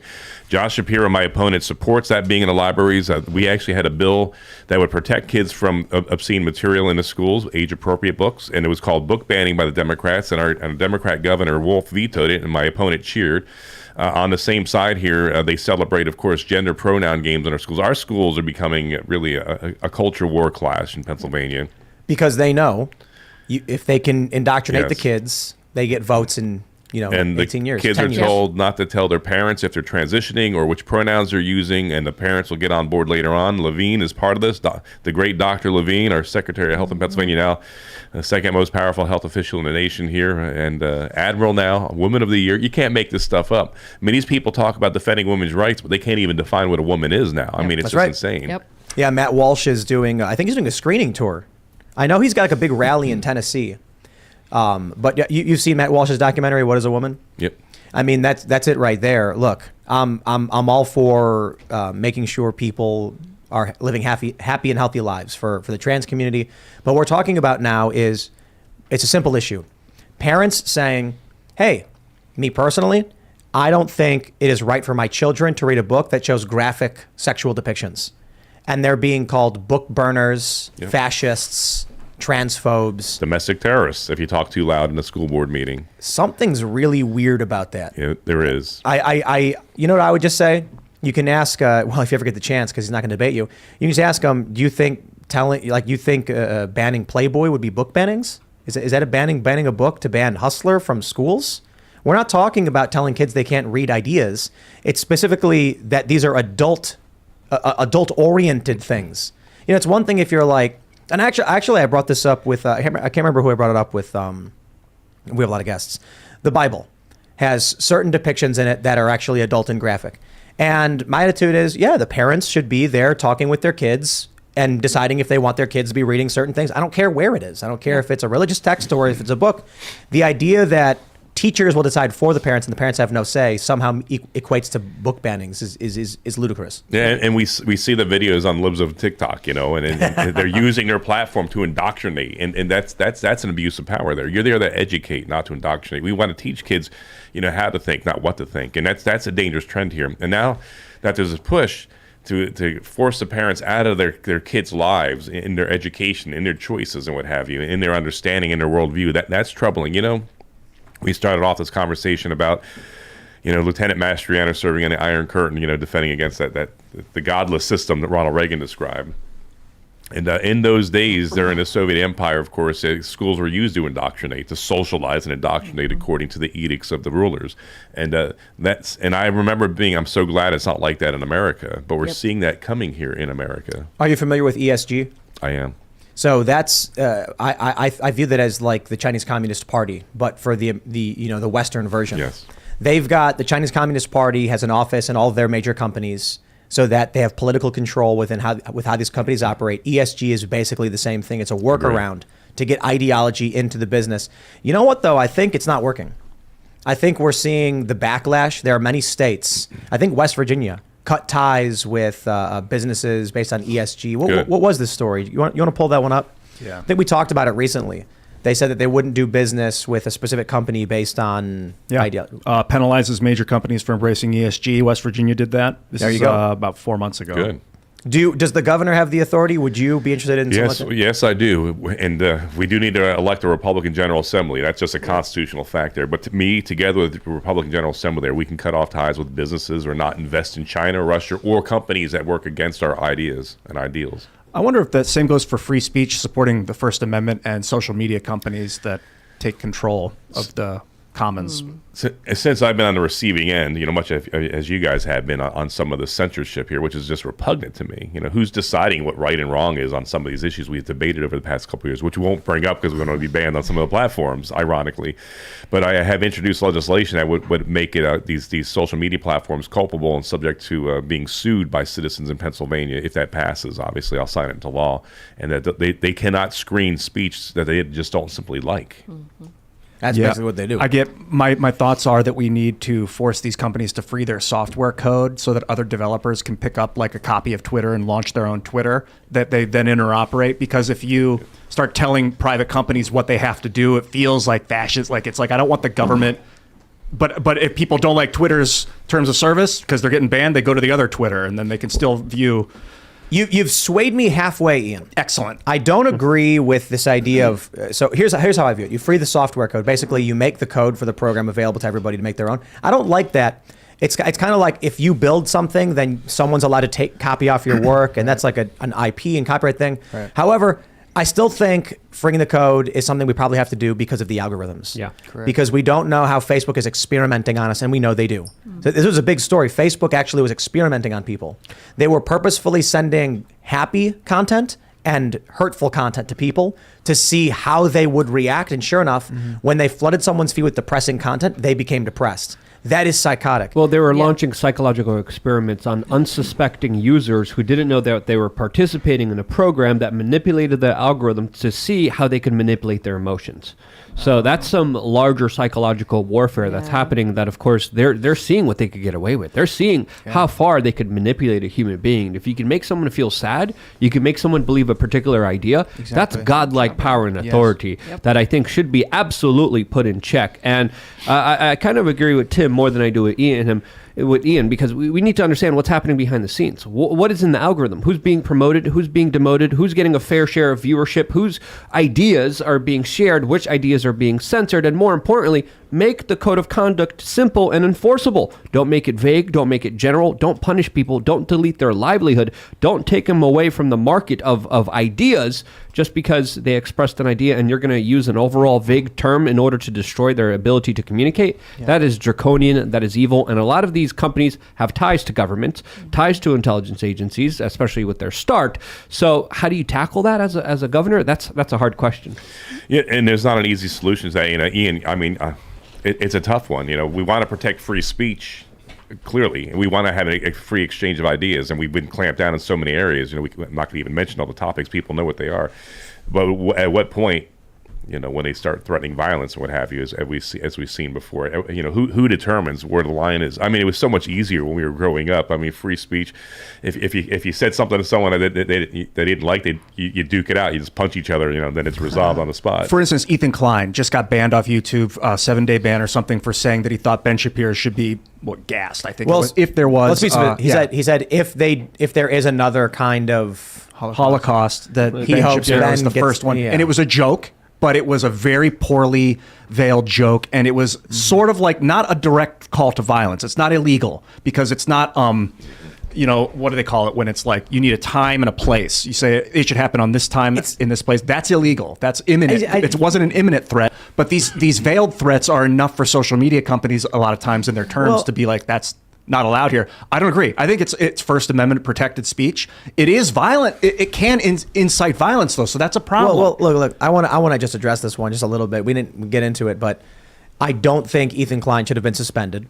I even said it the other day when we went over the comments in the first place. But the fact that he's trying to claim it's a joke, it's like, dude, come on. You should have said it was a joke after he said it, right? In the same breath, man. If you're going to do a joke like that. He said it first. He said it was a joke before he was even allowed to say it, before his team like immediately kind of shut him down. So Yeah, right. But my point is like when you hate someone and insult them and rag on them, no one's going to accept it as a joke. Right. It's just not like if I came out and said something like that about AOC, no, I'm just kidding, man. Like, come on, dude. We're heavily critical of her. I called her a con artist and a grifter repeatedly today.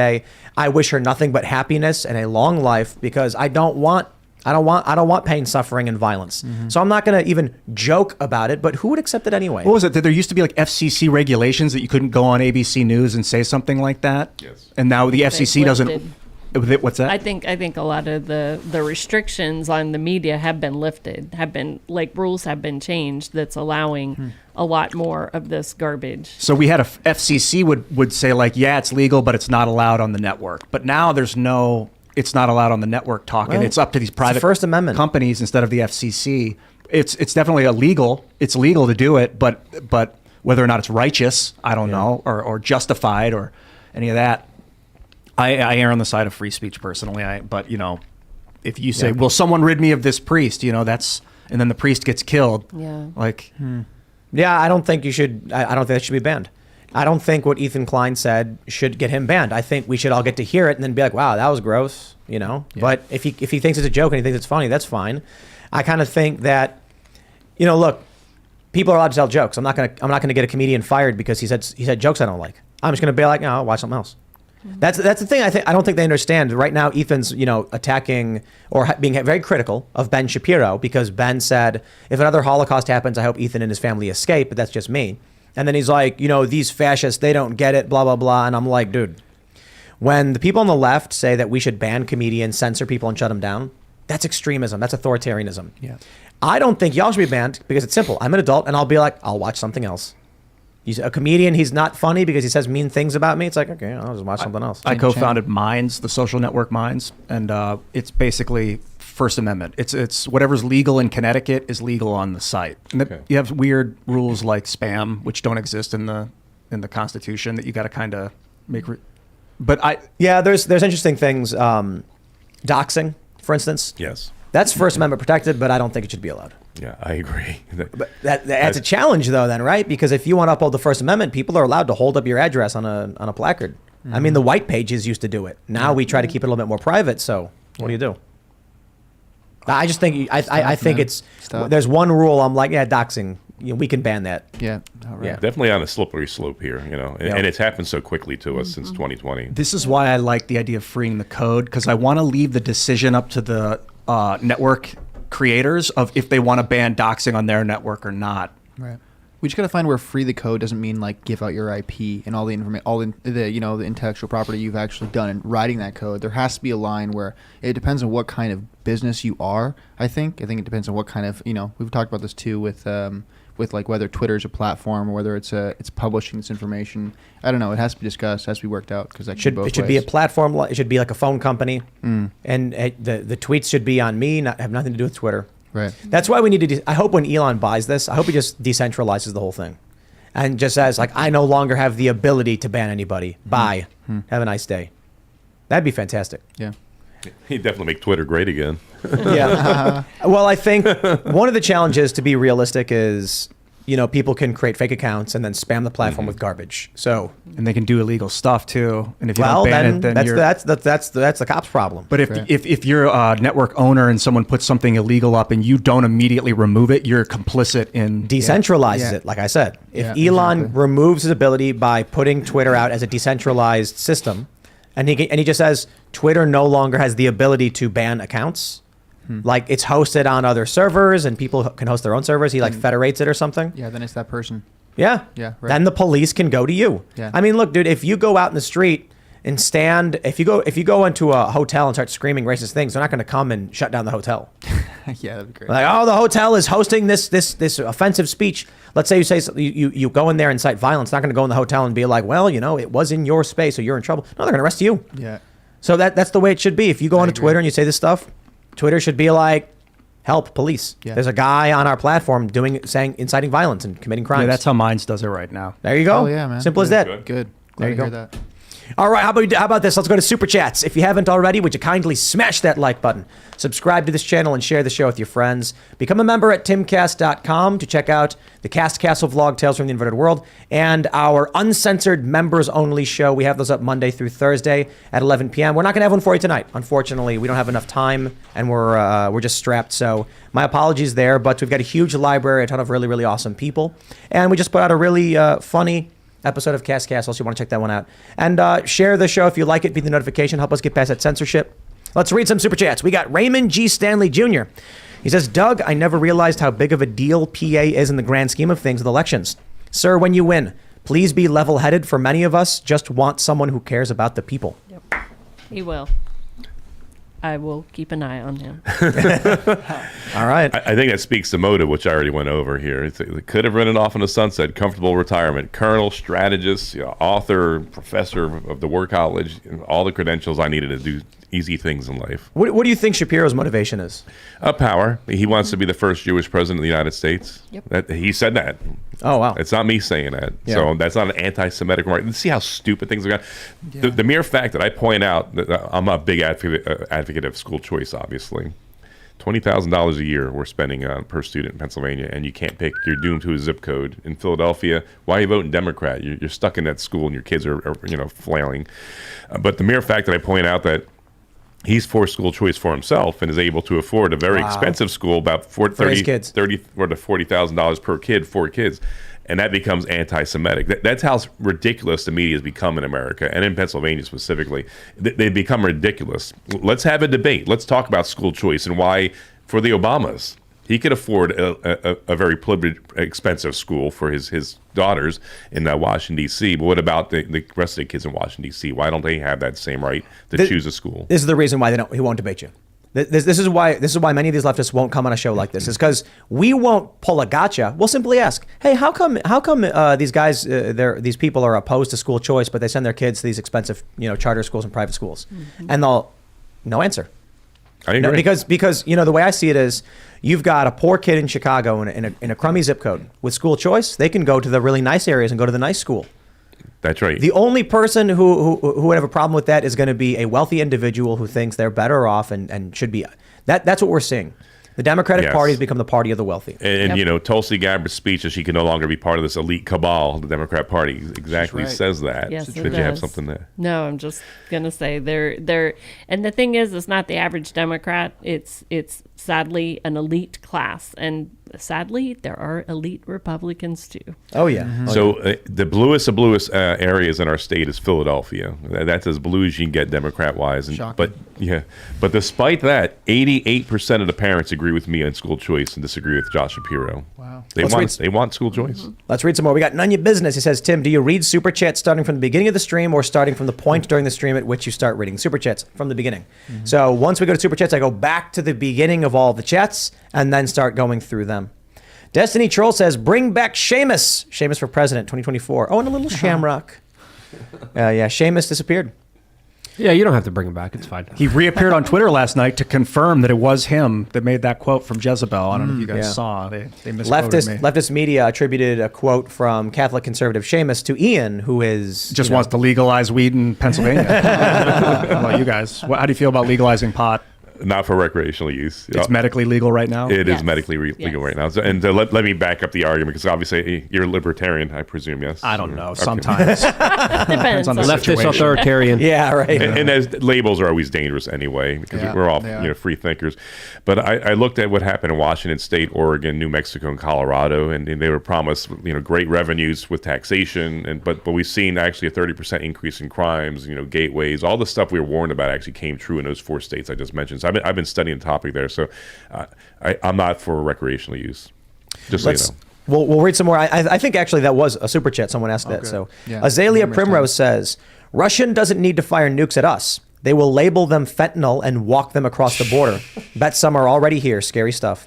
I mean, that's an interesting point too. People are very scared of conventional warfare, when the reality is our porous border and our weak military It very well may be that Russia, we had one guy on say Russia will release a bioweapon. Or how about China just sends opiates over the border? That's what they've been they doing, already right? do, man. They've seen so much over the border in Southern California. We're the fourth highest in fentanyl deaths in the nation. 12 to 15 Pennsylvanians are dying a day. I believe it. And Josh Shapiro is doing nothing about it. And most of it's coming from China. Yeah. All right, the Hazmat 221 says, Tim, longtime listener, I took your advice to heart, and I got a 74-acre parcel in PA after fleeing New Jersey to live off-grid with my newlywed wife. We don't want PA to become the next New Jersey and support Doug wholeheartedly. PA needs him. That's awesome. 74 acres. Wow. Phew. Yeah. You guys. Welcome. That's a beautiful thing. I'm so pleased to read that. You left New Jersey because of failed Democrat policies, and you're coming to a state that needs to be Republican and free and not bring in those failed politics with you. Yep. Do you guys have animals, chickens, goats? We do. We have. Yeah. We're cat people. Cats. We like dogs too. Oh, okay. But yeah, we're not allowed to have other animals. Oh, and okay, so you don't have mostly- chickens. No, Oh, we're not. We're that's actually not allowed in the. We're next to cities. we're next to a state forest, and so they limit. Sadly, in our house. But our neighbors are turkeys and deer. And Yeah, other- we do have and bear. We have bear on our front porch sometimes. So That sounds actually kind of exciting. scary. But you're armed, right? Of course. Oh yeah. Oh yeah. And then it's all right. We had a bear come on our front porch last winter. I think it was desperate. Yep. And it tried ripping. So we have Chicken City. I don't know if you saw. It's the big Yes. chicken coop. We had a smaller one, and we came out one day, and the metal had been pulled, but it didn't get in because we did triple layer. But we had on camera a bear was trying to break in and get the chickens. Did you guys see that video of the hiker that the bear attacked and dove at the guy and he threw it like over his shoulder? I mean, have you seen this video? Is he going like down on the an edge? cliff? Or, Yeah. I just saw it today. That was Freaking insane. And the nuts. bear kept coming back. Yeah. I'm like, stop. It's like a horror movie. All right, let's read this one from a name I can't read. He says, Tim, I was going to become a $1,000 a month member for the next 84 years, but then I read Jezebel about Ian being a conservative, so I decided not to. Oh, well, that's lot of 80 lost income. 84,000. What is that? $1,000. So what's 12,000 times 84? That's a lot of money. Yeah, that's a lot of Wow. thousands. That's, That's about 900. is that 10 million? 1,000. Yeah, I think it's closer to 1 million. 1 million. 965 Maybe I'm million. doing the math. wrong. 12,000 times 84. Is that a million? No, that's like 100. That's like 1 million. $1 million. Yeah. Oh man, we lost $1 million. Yeah. There it is. All right. Clayton Johnston says IRS already making claims about owing for previous years. I just got my letter a couple days ago saying I owe them more for 2020, voting red in PA.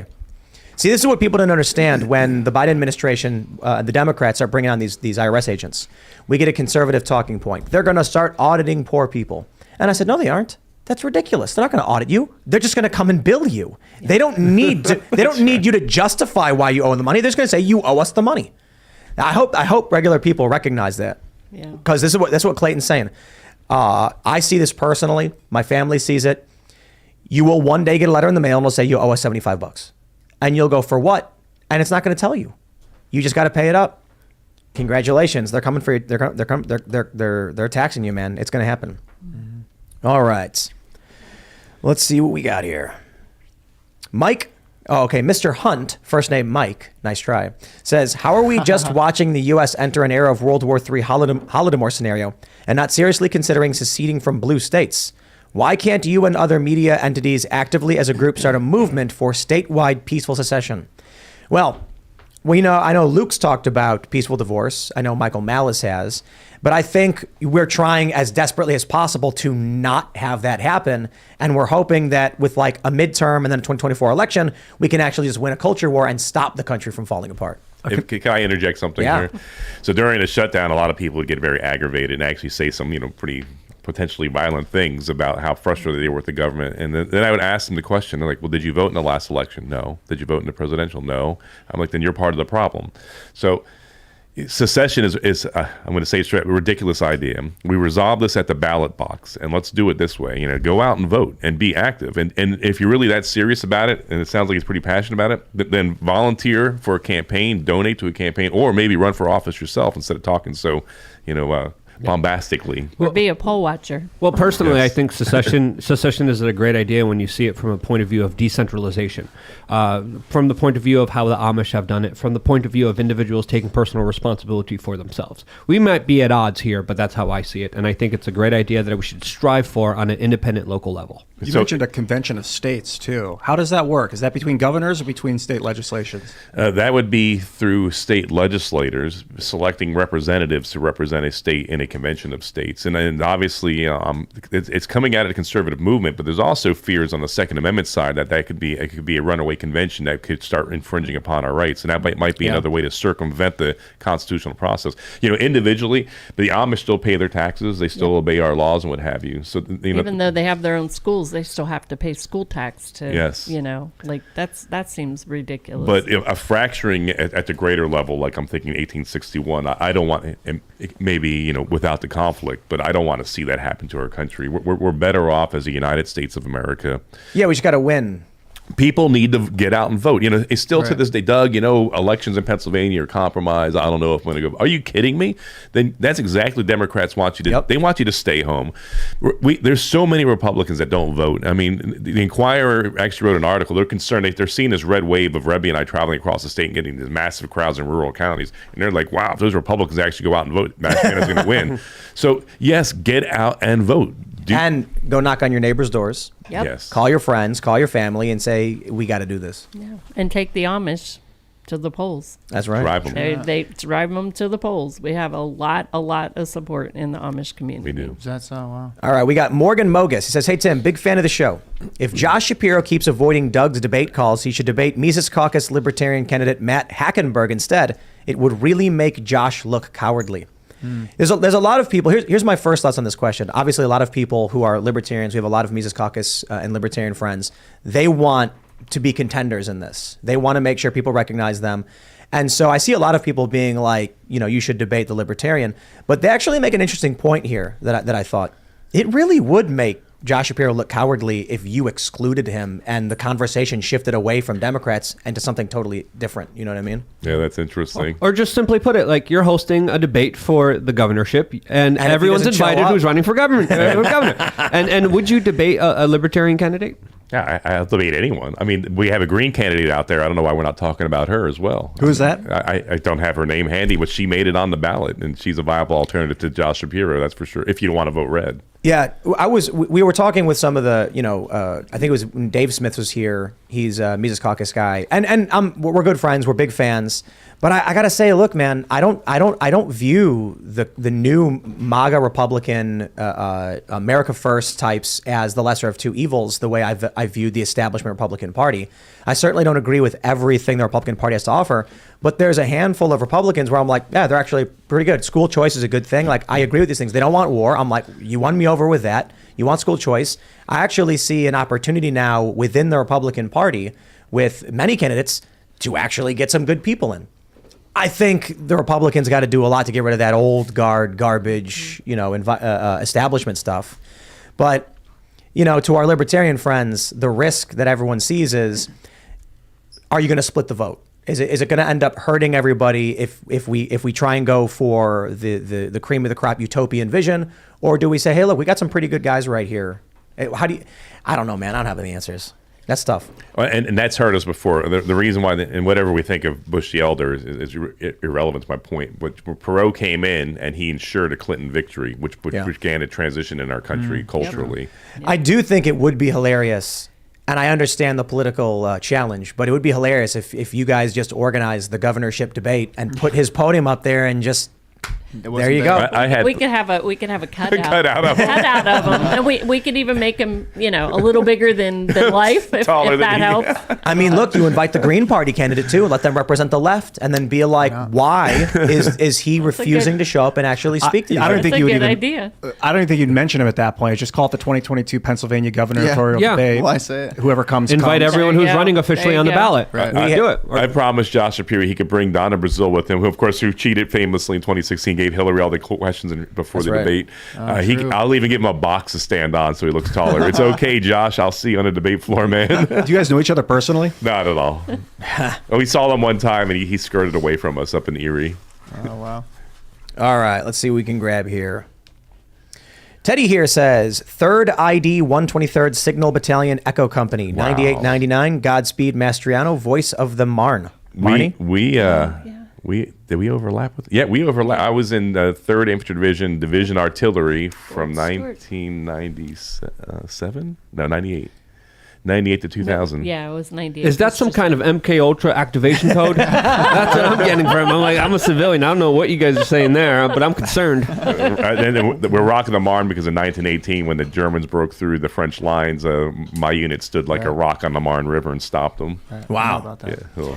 All right, Isaac Glover Show says, can Mr. Mastriano please consider joining the new Trump administration in 2024 if he loses his governor's race? Also, can't wait to see Kerry Lake win. We're going to win bigly, to borrow from Donald Trump. So, Bigly. But thank you for thinking so much in me. And also Kerry Lake, man. I've seen more and more of her videos. I really think she could be president. Yeah, she's got that vibe. fantastic. Look, I have tremendous respect for anybody who can come here and sit and have a conversation with us. You know, because some people, a lot of politicians, they can't even debate. Yeah. It's like, do you really have ideas? If you don't know anything about those ideas, you can't back them up. Yeah, that's true. I don't know, man. Look, I can disagree with you or anybody else, but as long as you know why you think something, I'll be like, okay, well, you mentioned some things on the show about your policies, and I'm like, I actually don't know enough to refute what you're saying. I'm not going to argue about something I don't know just for the sake of politics. So at least there you go. Well, thank you for being a decent journalist in that regard. Yes. Yeah, we all deal with how they lie all day and night. I mean, like we were mentioning, they called Ian Crossland a conservative commentator. They call me a conservative, and like none of it is it's just meaningless. Yeah. They call all of us conservatives. It's like, that's just nonsense. Never. I mean, anybody who's ever heard anything out of Ian's mouth would laugh at the idea of him being called a So, conservative. Ian, what happened? What caused that? I think I've been tilting conservative since I've been here. No, they thought I was Seamus Coughlin. They quoted a different guy and thought that I was the one that said it on the show. I don't know. It's like Oh they my didn't want. It's like they got an AI They don't do the transcript of it. work. They don't do the work. They don't do the work. It's a Google search. Yeah. I don't know. I think of myself as liberally conservative or conservatively liberal. Now, if they're getting your name wrong, imagine what else they're getting wrong in all the Really? articles that they put out there. All right. Ashley B. Yo says, first super chat, super pumped to see Mastriano. No notification tonight on here. I live right outside of Scranton. Big props for coming on, and God bless. Nice. This is what, these are the kind of shows that we need more of. Not the sound bites you hear Yes. on the Yes. primetime show for 5 minutes. Long Yep. form. It's really hard to lay out a solid policy position in 5 minutes or less. Yeah. It's Yeah. impossible. I That's start the point. talking fast because I'm going to squeeze it in. It's like it Yeah. doesn't even flow. And I appreciate The you music guys. slowly gets louder and louder. Before Get played off. Thanks for coming on. right. Quick. Nick Colinello says, my fiance and I are hoping to have kids in the future. What goals do you have for Pennsylvania's Department of Education in 4 or 5 years? Wow, it's going to be rapid changes because it's our Department of Education has become very radicalized. We've covered some of the books. You have the books there, and it's discussing. So we're on day one, CRT's over. On day one, no more gender pronoun games. This is all 17 January. On day one, we'll be reaffirming parental rights, and I even have to say that I kind of choke on it in America. Really, no kidding. And then I'll back all these up with legislation out of the House and Senate. I'm not going to rule by edict, but I'm going to change the culture on day one. Have a Secretary of Education. That'll be focused on education and not indoctrination. That means we need to have all the curriculum posted online for parental review and transparency. So there'll be the school districts will be ordered to post that. That was a bill, by the way, vetoed by Governor Wolf a couple months ago. Transparency in curriculum. I think the more eyes that are on things, the better off we are. The more accountability for public. We're spending $31 billion a year in Pennsylvania on education. According to a 2020 report from the National Education Association, we were the 12th highest in the nation, spending-wise, with 28th in quality student before COVID. We're not getting our bang for the buck. And so my goal is actually to do education rather than indoctrination. And history, civics, and constitution need to be brought back. Right on. And that's from a doctor in history, by the way. Oh, that's fantastic. He's taught at the master's degree level. So What- he cares about education. I believe in our history and our laws. People need to read the Constitution and study it. Agreed. I've seen, and granted, I came in with a framework and understanding of the Constitution, but being in the Pennsylvania Senate during the shutdown during COVID was a crash course in the Constitution. I had no idea things were happening so rapidly. And much of it was because of ignorance of the laws and the rules and our basic constitutional rights that people seem to not have a grasp of anymore. Yeah, that's right. Be cool if little kids in like elementary school learned how to write a bill and pass it with the other kids could vote on it and then like change it. Or some behavior finance. That would be in the awesome. classroom. Yeah, write a check. Or we don't write checks too much We anyway. had, Yeah. but, Swipe but an I- ATM card. you know, We've kids no- not knowing how the financial system or the business or the economy works. Oh is yeah, just- compound Or interest. taxes at all. Yeah. And, School and that would be so easy to do, that Yes. have a mock-up Seriously. of a House and Senate and the governor. And Be so fun. Well, And you get well, to the good pick, schools and then have you change this. roles like No, no, every no. few months or every month That's or right. something. the really expensive private schools have things like this. That's right. Class president, stuff like that. The public schools, they just leave you high and dry. Yep.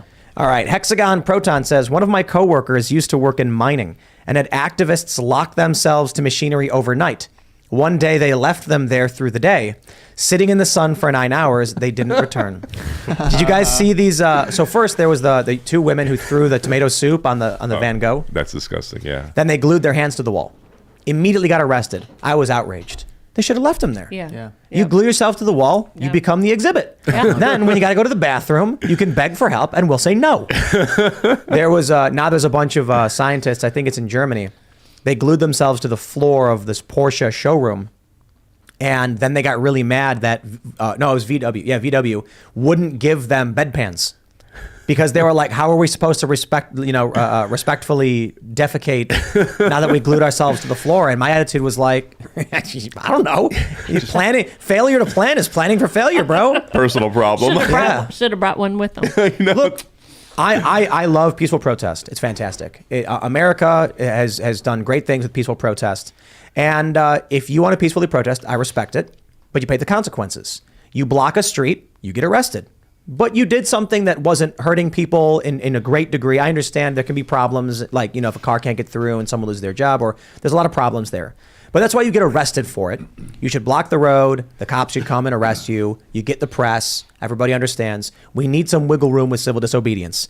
That also means, though, if you lock yourself to a door, you better be prepared to crap on the floor. If you're not thinking about this stuff, I want to tell you. All right. Dylan Lally says, using my first Timcast super chat to say one thing to my future governor: constitutional carry. Oh, yeah. I love it. It's going to happen. More constitutional carry everywhere. It's amazing looking at the map of the United States and the expansion of constitutional carry. Second Amendment is winning. For a long time, they did not respect it. A lot of people, Bro Cody said also, ask about constitutional carry. I think we understand. You are very much for it. That's what I was curious about. Gen Z says, Doug has my vote, but will he repeal gun laws like permitted carry and fight the feds when they overstep? Already answered it. I actually have a bill in the Senate to do just that. Wow. All right. I'm going to read this one. It's a bit more extreme, though. Lima X-Ray says, will you declare the ATF a terrorist organization like your libertarian opponent, Matt Hackenberg? I don't know if that... I don't know how you like that answer that. idea. Yeah. I think my simple answer is I would be for abolishing it. I think the duties that they do can easily be handled by any law enforcement already. We don't need Or create an redundancies. ATF free zone. or make it into a convenience store. Even better. Oh yeah. Can a governor declare groups as a terrorist group? No. Especially a federal law enforcement agency. Yeah. Like what? There's a constitutional I like how you're like, am I separation supposed to of actually powers. answer? Like, I'm still waiting. well, I mean, I'm sure the libertarian actually is saying that, but it's like, come on. And that's the thing that drives me crazy about politics. People say anything to get a vote. And that's why, the Senate race is interesting, and it's a lot about, law and order and crime, as I mentioned before. But there's nothing that they can do about law and order and crime at the state level. That's a state issue, anyway. All right. Pinochet's helicopter tour says, so, Tim, you're telling me the guy who smoked shredded Parmesan floor cheese has committed 459 crimes and the big guy Joe was not involved in one? I didn't say that. I believe he's probably involved in a bunch of them. He did try to smoke Parmesan cheese. I do remember that. Yeah. That's a fact. It's fact. I mean, but that's sad, man. Yeah, definitely. It's. I feel bad for Hunter. That's I think he's a bad guy. I think he's done bad things. But hearing a story like that, it's Yeah. just like rock bottom, This is Parmesan true. cheese bottom. Yeah. He was a crack addict. I don't know what he's Yeah. still doing. And so in his desperation, he grabbed Parmesan cheese and put it in his pipe, I guess. And That that floor cheese. I mean, look, I don't want to rag on the difficulties faced by an individual, but come on, the Biden family has serious issues, and there's reasons why a person ends up that way. Yeah. You know, I know it's not always true of every parent. Some parents try really hard, and somehow their kids fall into bad stuff. For sure. But you know, the fact that Hunter Biden was working on stuff related to Joe's work and stuff like that, come on, you got to be more responsible there. All right. Let's grab some super chats. Let's try and find a good one. What do we got? Hops It Up says, Tim and crew, what's your take on businesses being sued for not rendering services to LGBT+? What if the business would just charge a crazy amount of money for cake, photos, etc.? Wouldn't lawsuit not be valid? That's interesting. This is a tough question. I mean, how you solve for this? You're aware of what's going on with the Colorado baker? Yes. That he said he had no problem giving a cake, selling a cake to a gay wedding. It's that he didn't want to make a custom message about supporting it. Well, now he's been sued several times. I'm curious, you know, how do you solve for this? Look, the law says you can't discriminate on the basis of, you know, these I should say national origin, gender identity. What are your thoughts on this? How do you I don't know. How do you solve for that? That's just a tough one. I mean, we've gotten so many gray areas in our country now.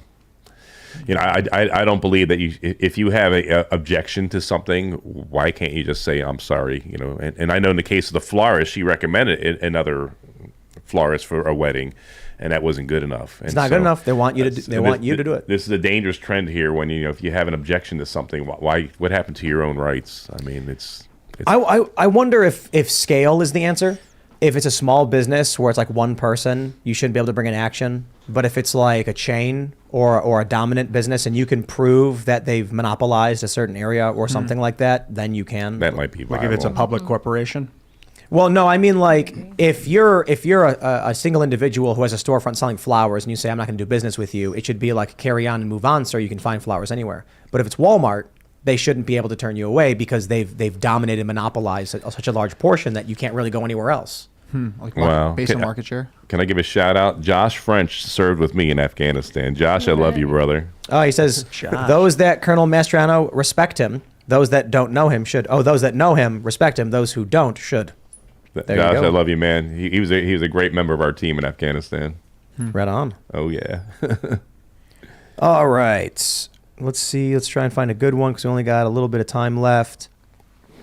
You know, I'll say this just as I'm kind of trying to read and speak at the same time. I do try to find good questions, especially hard ones, but when a good portion of all of the super chats are just outright love you, big fan, you know, go Mastriano and things like that, it's like, you know, I can't just sit here for 10 minutes trying to find everything. But let's see if we can. I'll just try and make sure I can find one more, just a good one that we can end off with. Otherwise, I'll just grab what I see coming up soon. All right. I'm just gonna have to. They're all just big fans of yours. Yeah, so they all look like that. Yeah. everybody's just being like, "Doug, you rock." Can't wait to vote for you. Stuff Yeah, like that. right. Pretty much. I love I'm it. like, where's the person who's got a question about policy? But all right. Zero says, Mastriano kept me sane during the abuse of power from the Democrats during COVID. Watching his fireside chats gave me hope. Can't wait to vote for you. Wow. There it There we is. go. Yeah, the one thing I know that there was a lot of Q&A sessions with politicians in the past, and they always do pre-screened questions. We don't do that. No. But at the same time, hey guys, you know, I always try to find good ones, but everybody's just saying they love you, so I guess that's what you get. Love you guys back.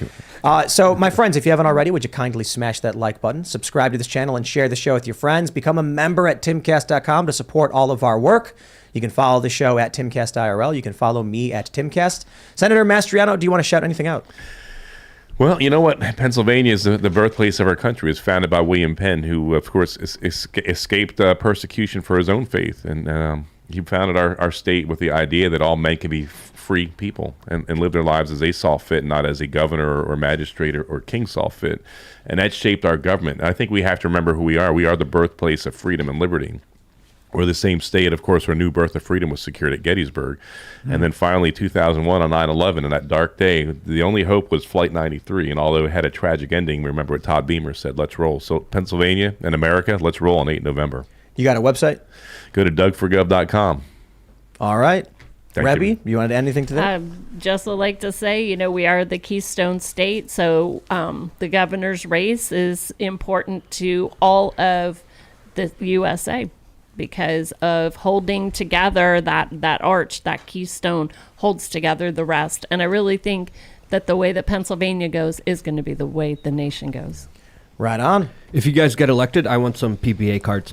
Thank you guys for coming on. I didn't always agree with everything, but at least we had the conversation. Thank you so much for that. My YouTube channel and news organization is wearechange.org. I did a very in-depth look into the false flag allegations by the United States, a deep dive into some very serious issues. If you want to see that video, you can right now on youtube.com/wearechange. Thank you so much for having me. Good talking to you guys. Good talking. Next time, maybe we'll go deeper on some conspiracy theories, like talking plasma that the military might be using to make us think they're aliens. And I hope to work with you in the governor's office at some point with technology. Now you're and talking. really- He wrote down graphene, Ian. yeah, let's retrofit the economy and give awesome. because people have something to live for and they want to and they will.